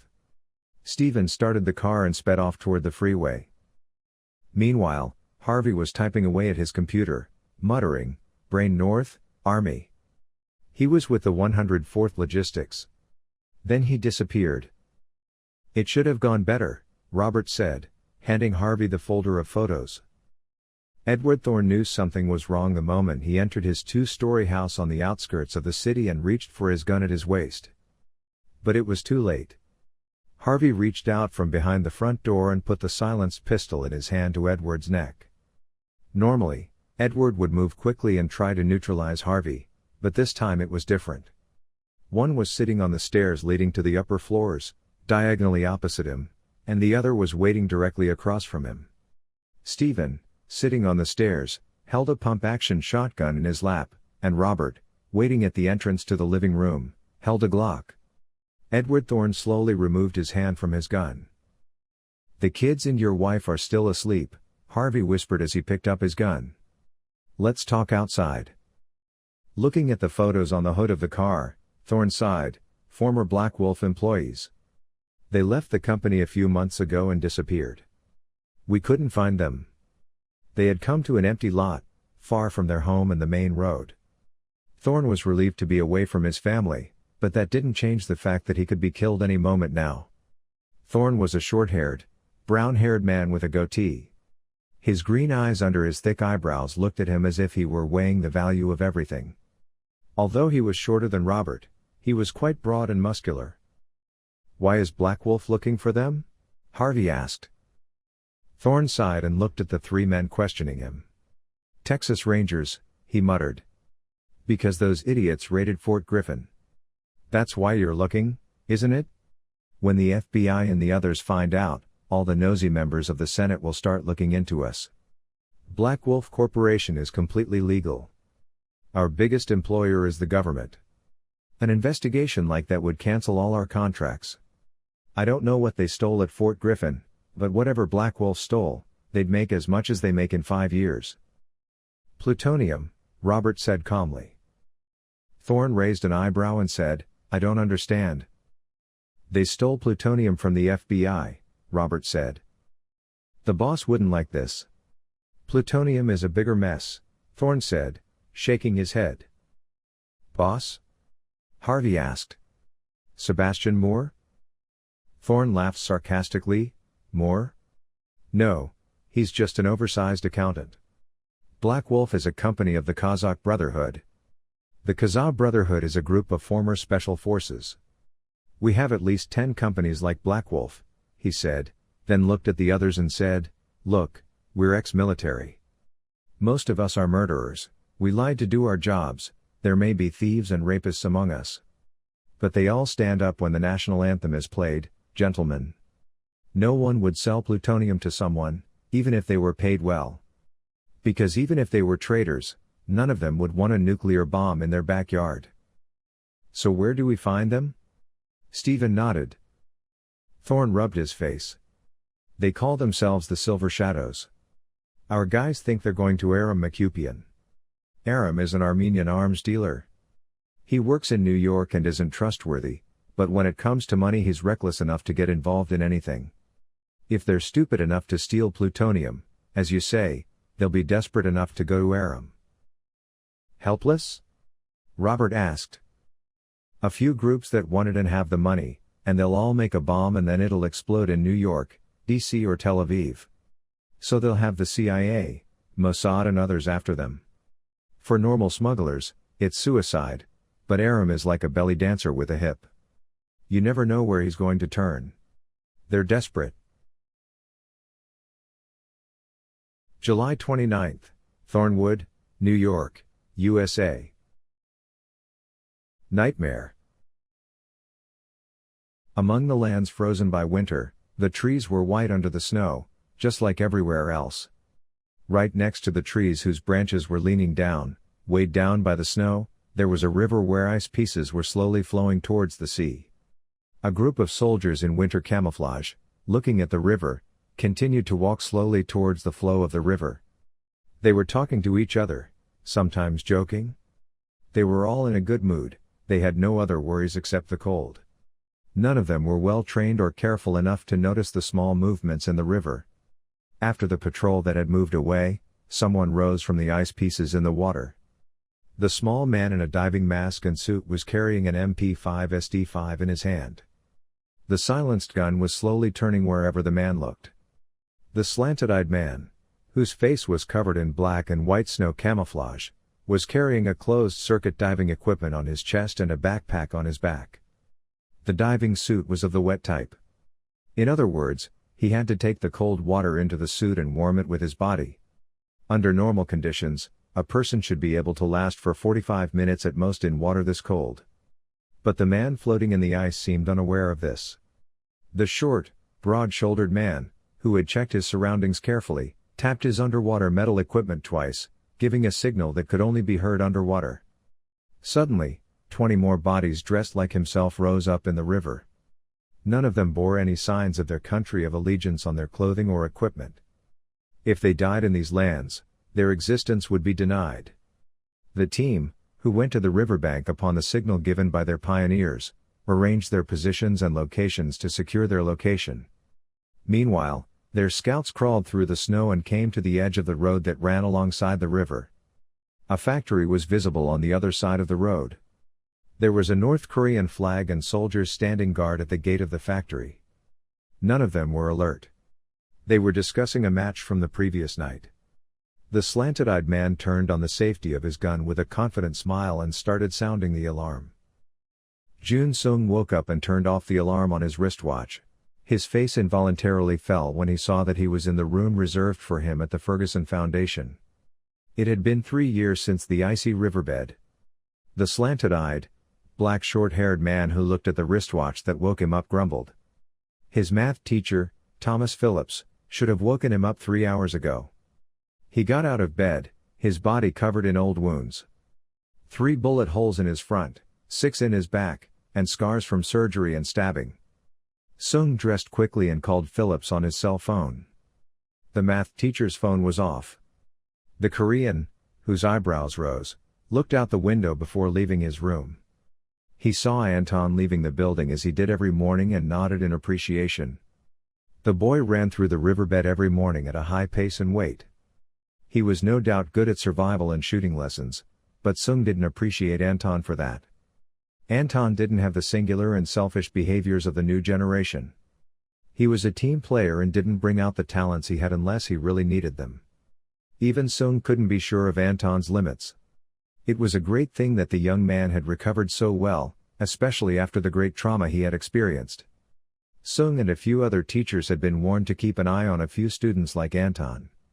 When Sung read Anton Leshrake's file, he found the principal's concerns to be justified. Anton was someone to be careful of. Leaving his room, Sung went to the math teacher's room. When the Korean knocked on the door, he got no answer and opened the door. He saw that Philip's bed was completely unmade.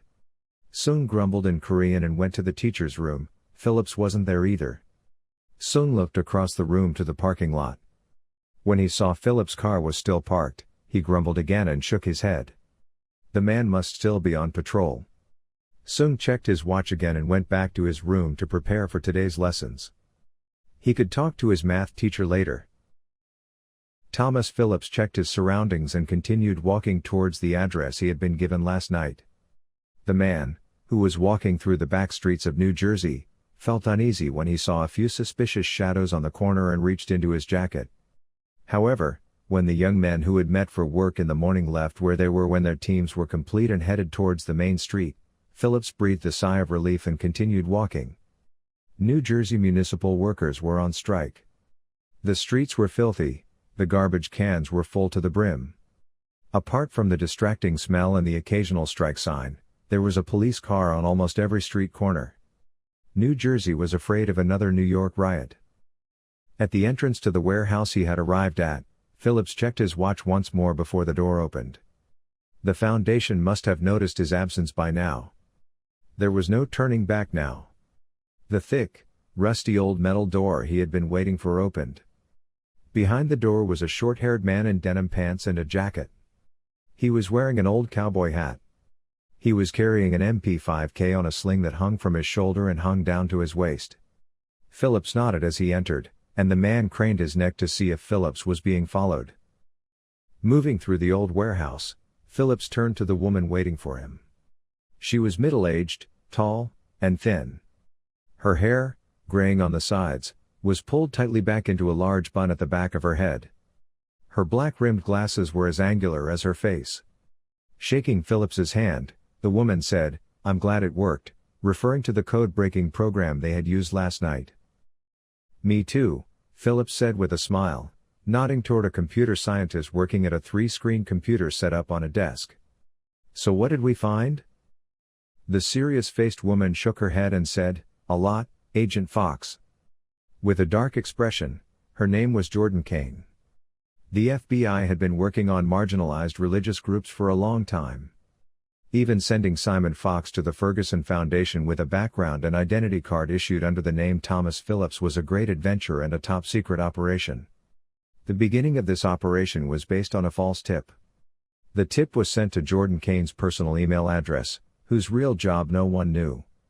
According to this tip, children raised by the Ferguson Foundation were being recruited in key positions in the state and government. Kane, who did not take the situation seriously at first, later realized by chance that the tip was right and formed a task force from people who had no connection to the foundation. This task force had struggled for a year and a half to infiltrate the foundation. Finally, Jordan and his team had obtained the foundation's recruitment plan with the list they had received last night. The computer expert was looking at the lists flowing in front of him in amazement. According to these lists, the students were divided into two. The first group was placed in the private sector according to their own talents. The second group was placed only in certain positions. Their expected and required tasks for each year were planned. While the computer specialist was looking at them one by one, there was interference on their screens. Thinking that it was due to the cables not making contact, the young man checked the screen cables and connections and the screens went off one by one. Just as he was about to tell Agent Kane this, one of the armed security agents next to him growled, "Hey, this radio is broken." The young computer expert was inexperienced but smart. He knew what was coming, and was about to warn everyone about it when he was hit hard in the back. It was as if a small child had hit him in the back with the strength of a heavyweight boxer. The blow was so hard that his chest had been punctured, and the fragments had shattered the screen in front of him. Even before he saw the hole in his chest, the young man knew he had been shot when he saw the shattered screen. He tried to call 911 on his cell phone, but it was dead. He ignored the screams, gunshots, and small explosions around him, and muttered, "Damn," as he stared at the blood gushing from his mouth and slowly collapsed against his desk. Before he took his last breath, everyone on Jordan Kane's secret task force had already been killed. July 29, New York, USA. Wet graves. As the rain poured down on the gray air, Scott could only look at two graves dug side by side. The priest had already spoken, and relatives and acquaintances had expressed their condolences. Only Scott and the lawyer Herbert Penley, who was diagonally behind him, stood at the graves. The man held a large, old-fashioned umbrella to keep Scott from getting wet. The coffins had been lowered into the graves, and when the workers who were to cover the graves arrived at the graves, they locked eyes with Scott. Scott nodded visibly and allowed the men to begin work. All four men saluted Scott by the ends of the hard hats they were required to wear by law, and then began to cover the graves with their shovels. Scott bent down, picked up a piece of stone from the mound of dirt, and looking at the lawyer, he said, "We can go." They climbed into the limousine that was waiting for him as they descended from the graves to the asphalt road that separated the cemetery at regular intervals. Scott was surprised at first to see the old man in his white clothes waiting for him in the car. Then, squinting, he said, "I saw you." Herbert Penley said formally, "Let me introduce you, Mr. Donovan. This is Otto von Lonsenrader, the director of the Ferguson Foundation, which underwrites your insurance." "Oh, the foundation," Scott said, without taking his eyes off the old man who nodded. "Tell me about the foundation. How does the sole surviving son of a middle-class lawyer get to come back from funerals in armored limousines and meet with the foundation director?" "I only see special students, Mr. Donovan," Otto said with a smile, and he pulled a cigar from his jacket pocket. "I hope the smell doesn't bother you," he said, lighting his cigar with a match and opening the window slightly. "A program designed for our client who wants to benefit from the Ferguson Foundation Ferguson Future Insurance. You will live on our campus in Thornwood, in upstate New York. You will have many classes that will interest you and many friends who will not make you feel alone. The Thornwood campus is the dream of all students who dream of a university and a bright career in their future." "What if I don't want to come?" Scott asked. "That's another option, Scott." "Can I call you Scott? As far as I know, you have no relatives who can take you in. Besides, the system will take you in. Social services, that is. You'll be wasted away in foster homes or state orphanages." Otto paused, then pointed to the cigar in his hand.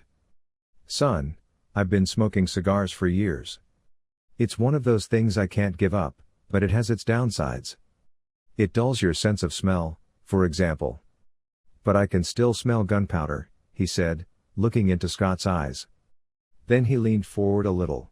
"If you stay in the public eye, the newsmen and the cops who want to get ahead won't let you go. Someone will eventually start asking where you were last night, or where Mike Sullivan is. Sooner or later, someone will talk, and they'll catch you, Scott. So it would be a good idea for you to stay in the foundation for a while, young man." About 6 months ago. "You'd be better off staying home, young man," Domingo Sanchez said. Scott bit his lower lip angrily, glancing behind Domingo at the icemen who had gathered behind the new robbery. Since the drugstore robbery, Scott had planned 3 more robberies and 2 more raids. With the money they had made from those robberies, the icemen had become the most powerful group in the area. Moreover, the Black Apes had been dealt a heavy blow by the police after the first robbery and were soon torn apart by the neighboring gangs. The icemen were the only group that had made good use of this chaos. With the plan Scott had whispered to Domingo, Domingo and his gang had owned twice the street as before in 6 months. The money they earned increased the reputation and power of the entire gang. That's why Domingo always held his golden goose in high regard. Scott was protected by the gang and probably earned more in a month than his father earned in a year. He had unlimited access to all the gang's resources. Guns, women, drugs, information. Whatever he wanted, whenever he wanted. That's why Domingo hadn't accepted Scott's request to join the new raid. Sitting on his old red couch, he patted his 2 pit bulls on the head and said, "Tomorrow we're going to steal a truck of weapons from the police's weapons factory. You planned this perfectly. By the time the police arrive, we'll have distributed the weapons to the city. You can watch this from home. Besides, who's going to look after your mother if something happens to you?" Domingo asked thoughtfully.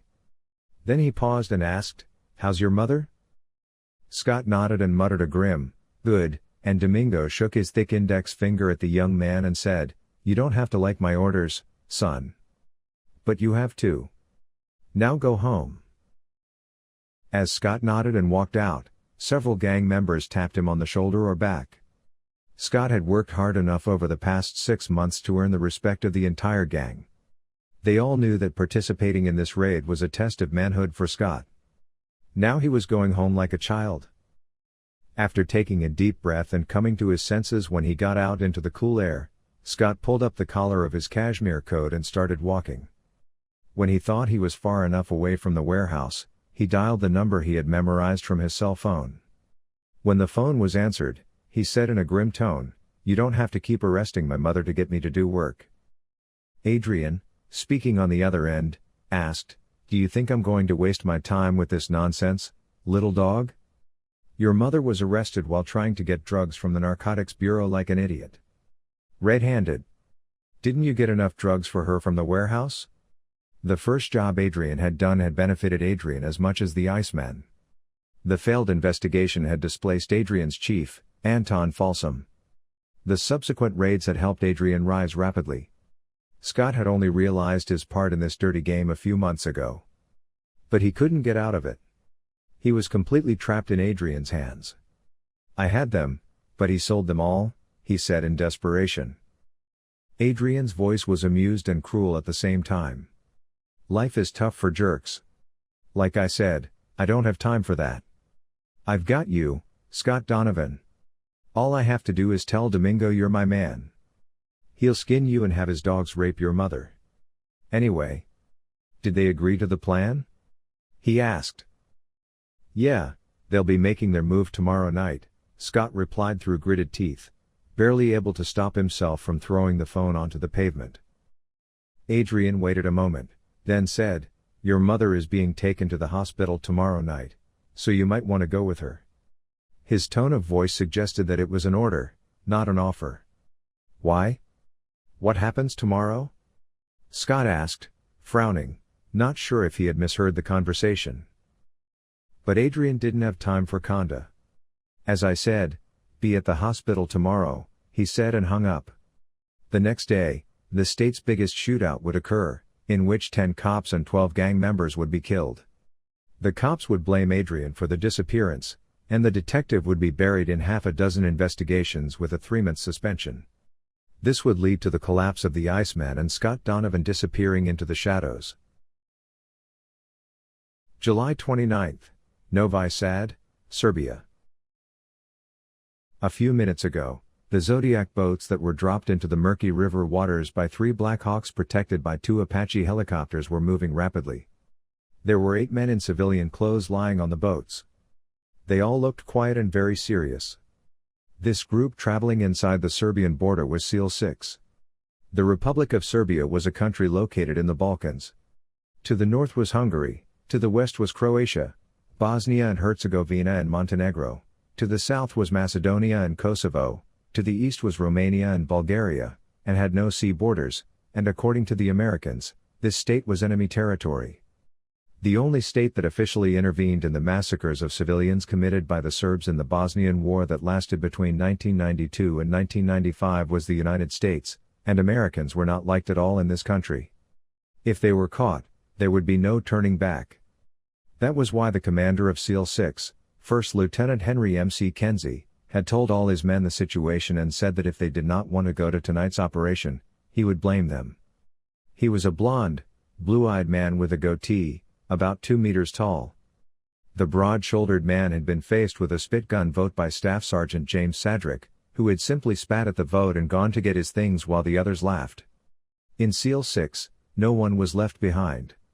It was an old, unwritten rule.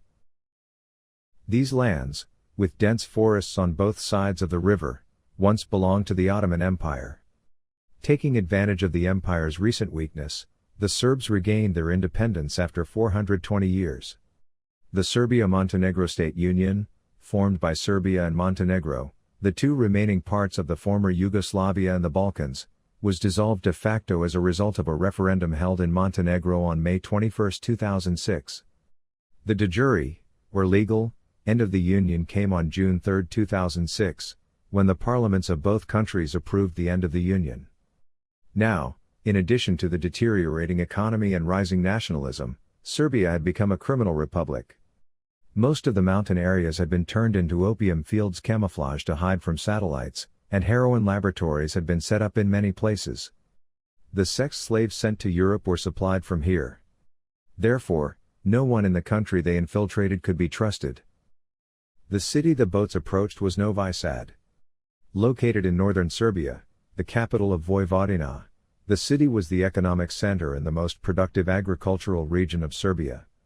The city was also considered one of the largest economic and cultural centers of Serbia and the former Yugoslavia.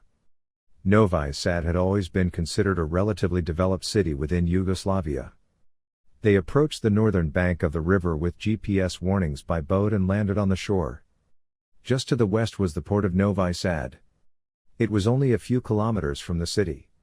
After the 6 men who had landed, the remaining 2 took the boats and disappeared into the dark waters.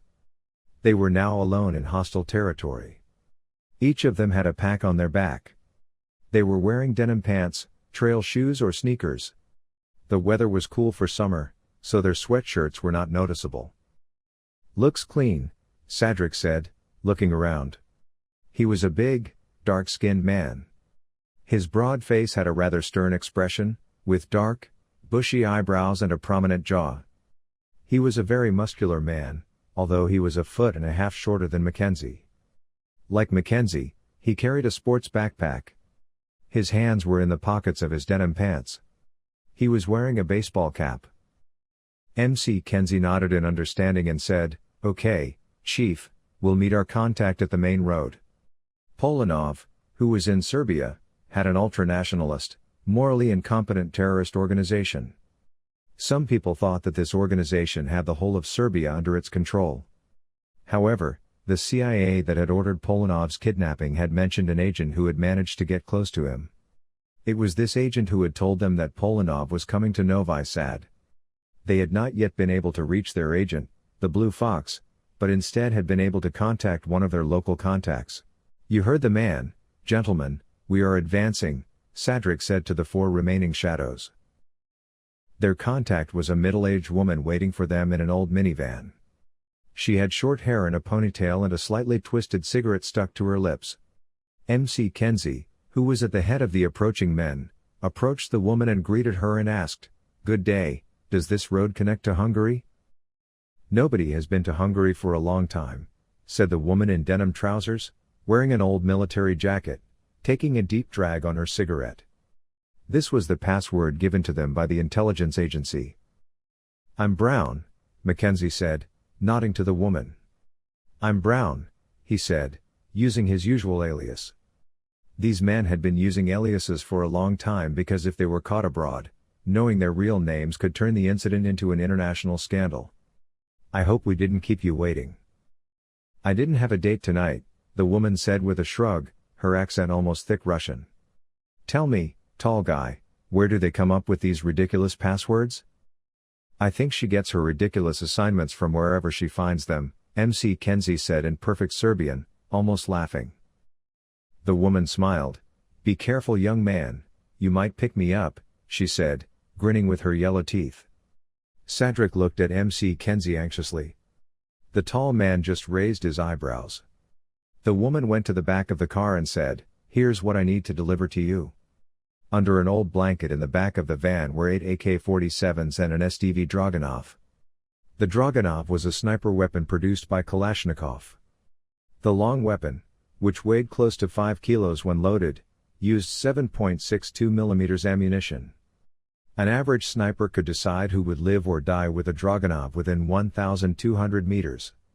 With binoculars and an experienced marksman, he would be the grim reaper of everything he could see within a kilometer and a half. Team sniper Clark Yates took the rifle, examined it, disassembled it and put it in his bag. The others were getting AK-47s. The woman looked at them and asked, "Will you need a pistol or a rocket launcher?" "I hope not," MC Kenzie said with a smile. "Kadna Gulyum Zierik, Evet, Umam da Olmazan. Albam Balar Kozadiki Santata, Dedi ve Araban Shuruku Kolchaguna Geshti."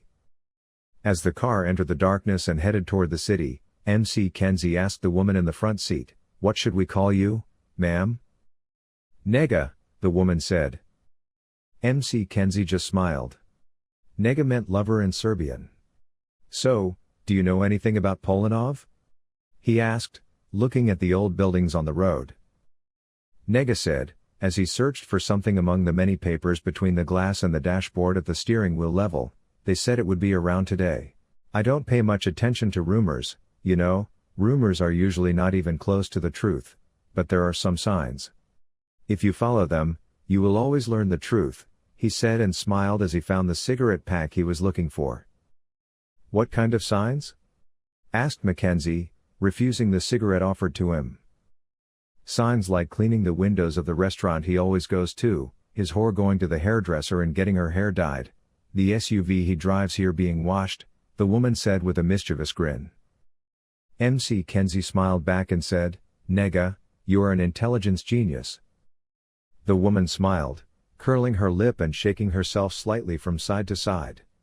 "I know, sweet boy," she said with a cheap Russian cigarette between her teeth. She took the car's lighter and lit it. "I'll leave the car with you. He has a mistress who lives on Petra Kosika Street. She'll be staying there tonight. When she stays there, she has 2 guards, one on the street and one at the door of the house. There are always 4 people in the second guard car, they stay out of sight down the street," she said.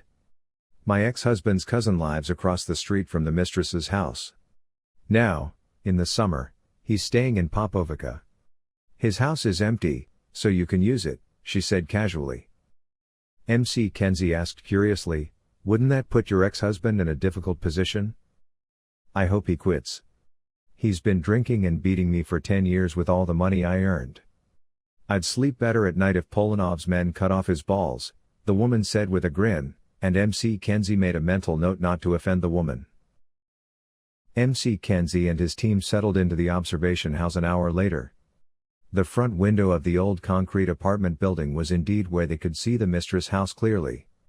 Cars were parked on both sides of the wide street. MC Kenzie was sitting on a 3-person sofa in the living room. There were no lights on in the old house with its worn-out furniture. The curtains were open and the drapes were closed. Gates and Kirkland, equipped with night vision equipment, were on guard behind the drapes. Martin Gates, who was on the first observation watch, was a dark-haired, broad-shouldered, broad-chested man in his 30s who always shaved his hair with a machine. His eyes were small and always serious under his thick black eyebrows. James Kirkland was only in his 20s.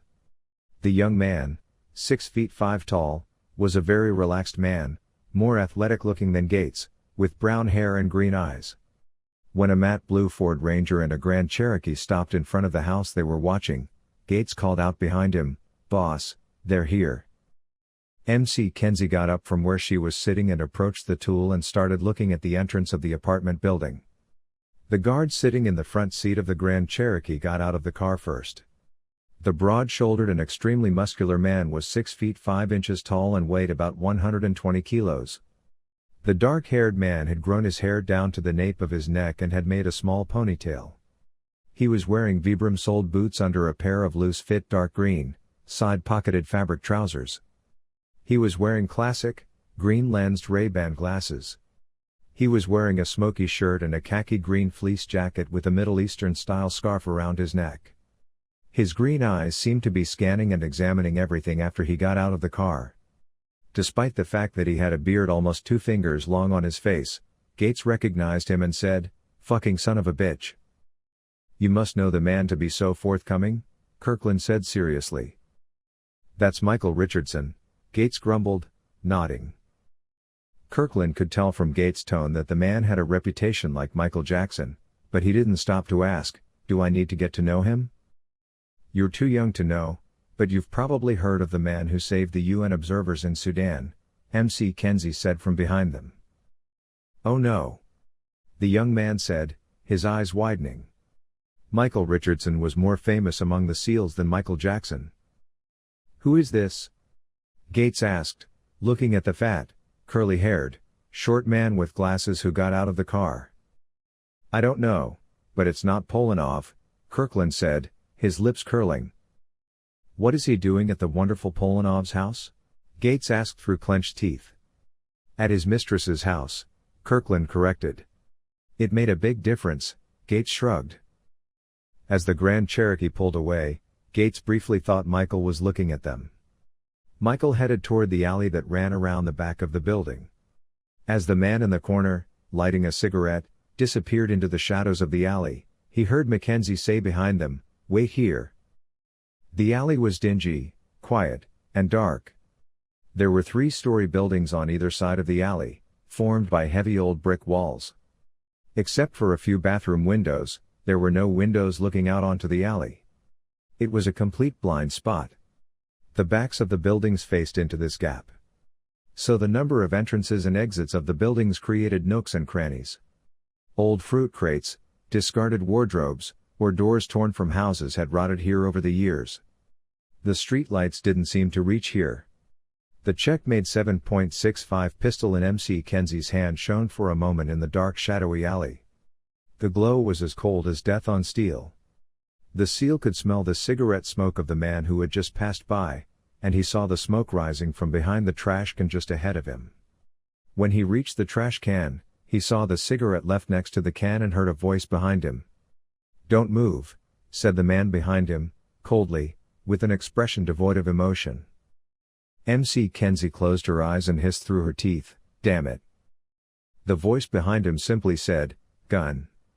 MC Kenzie slowly dropped his gun to the ground. "Go to the wall and lean on it. Put your hands behind your head, interlock your fingers," he said. MC Kenzie, who was leaning against the wall, interlocked his fingers and firmly pressed against the wall with a hard movement and began to search. Michael Richardson was not an inexperienced man. MC Kenzie had set a trap for him by using himself. Sadric and Sergeant Ricardo Gomez came right behind him. Both were as silent as ghosts. However, the moment Michael Richardson caught Sadric's scent, he grabbed MC Kenzie by the collar and pulled him in front of him and used him as a shield. He was holding a Glock 19 in his hand. Although the 9mm Glock 19s were old models, they were reliable weapons. Sadric and Gomez immediately separated from each other and pointed their pistols at Richardson. MC Kenzie hissed through his teeth, "Richardson, don't be ridiculous, you don't stand a chance." Michael narrowed his eyes, looked first at Sarek, then at MC Kenzie, whose head he had pulled back by pulling his hair, and said, "You moron. What are you doing here?" and pushed MC Kenzie forward. Sadric and Ricardo still hadn't lowered their weapons. Ricardo Gomez was a Hispanic American. He was 5 feet tall, weighed nearly 200 pounds, and was very muscular. The Czech pistol he held almost disappeared in his large hands. His eyes were lost in shadow because of his thick eyebrows and prominent forehead. "Put the gun down," Gomez said, but Michael Richardson didn't seem to care. "What brainless son of a bitch told you to come here?" he asked directly. "Put down your weapon and you will come with us," said MC Kenzie. "Are you kidding me? Do you know how many years it took me to get here?" Richardson snapped angrily. "Michael, we're old friends. I don't want to shoot you," MC Kenzie said in a soothing tone. "Mackenzie, we're old friends, but if you blow this operation and expose me, I will have you and your entire team raped and killed," Michael said through gritted teeth. "What operation?" MC Kenzie asked, with a raised eyebrow and obvious curiosity in her voice. Michael had also calmed down, and with narrowed eyes he asked, "Wait a minute, why are you here?" "For Polanov," said Mackenzie, shrugging. "Hey, Polanov's ours," Michael said in protest, raising an eyebrow. MC Kenzie understood this part and asked, repeating, "Yours?" "The Vatican," Michael said, "and the CIA was providing the connections." MC Kenzie looked at Sadric and said, "The Vatican? What Vatican?" "Wait a minute, the CIA sent us here anyway." Michael scratched his head, put his Glock behind his belt, and said, "What the hell are you talking about? I've been trying to get close to Polanov for 6 years with those morons' resources. Now they're going to send in a SEAL team and ruin everything?" Sadric narrowed his eyes and asked, "Richardson, what's your code name?" He thought he had managed to find some logic in this nonsense. What? Michael asked, looking at the staff sergeant with one eyebrow raised. Sadric's 9mm Beretta 92F was still pointed at Michael. What's your goddamned code name? He asked. Fox, Blue Fox, Richardson growled. Check, MC Kenzie said, nodding to Sadric. After a minute of conversation on Sadric's smartphone, he simply said, he's our guy. Ricardo took a deep breath and lowered his gun. They've been trying to get to you all day, man. Things have changed, MC Kenzie said. Michael cocked his head to the side. Why did things change? He asked. This had been a long-term operation. By now he had learned at least half the organization and all the scum they had done business with. The guys at headquarters would not easily take on something that would expose him. Polanov has created a virus in South America and is planning to make things very ugly. Is he here now, with his mistress? He asked. She's not his mistress, she's his accountant, Michael said with a laugh. What about the fat guy? Sadric asked, referring to the flashy man who had gotten out of the SUV that Michael was guarding. That's between the Secretary of State and his agent. I'm protecting him, Michael said, taking out a new cigarette and checking his watch. Where's the bastard? MC Kenzie asked as Sadric pulled out his Zippo and lit Michael's lighter. He's meeting with a group after midnight tomorrow night. It's going to be an important meeting, Michael said, taking a deep drag on his cigarette. MC Kenzie didn't like the idea. Important groups and important meetings meant too many heavily armed thugs. Where is it now? Where will it be by then? He asked. Michael understood what MC Kenzie was thinking, but there was nothing he could do about it. I have no idea. Polanov is more paranoid than his job requires. He investigates after he kills suspects, he said. Then we'll pick him up tomorrow night, MC Kenzie grumbled. Michael smiled and said, good luck, and started walking towards the street. He had to be seen now. Sadric decided to accompany him to the street exit. I thought you were retired, Sadric said immediately after him. I already am, Michael said. When did you start working for the CIA? Sadric asked curiously. Michael wasn't exactly the CIA type. I don't work for them, I told you, I work for the Vatican, Michael said, shrugging. The Vatican? Sadric asked, hesitating. Michael nodded. Vatican, he said, and walked out into the street. So why are you after Polanov? What does the Vatican want from him? Revenge, that bastard killed the Pope. So why is he still alive? The new Pope thought Polanov was taking orders from someone and was wondering who it was.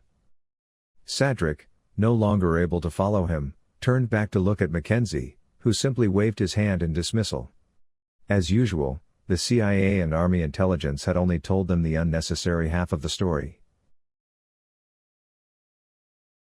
End of Book 1. See you in the second book. Don't forget to like, share and comment on the video. If you subscribe to the channel and mark the bell, we will have the chance to notify you about new books about to be chosen in the next stream.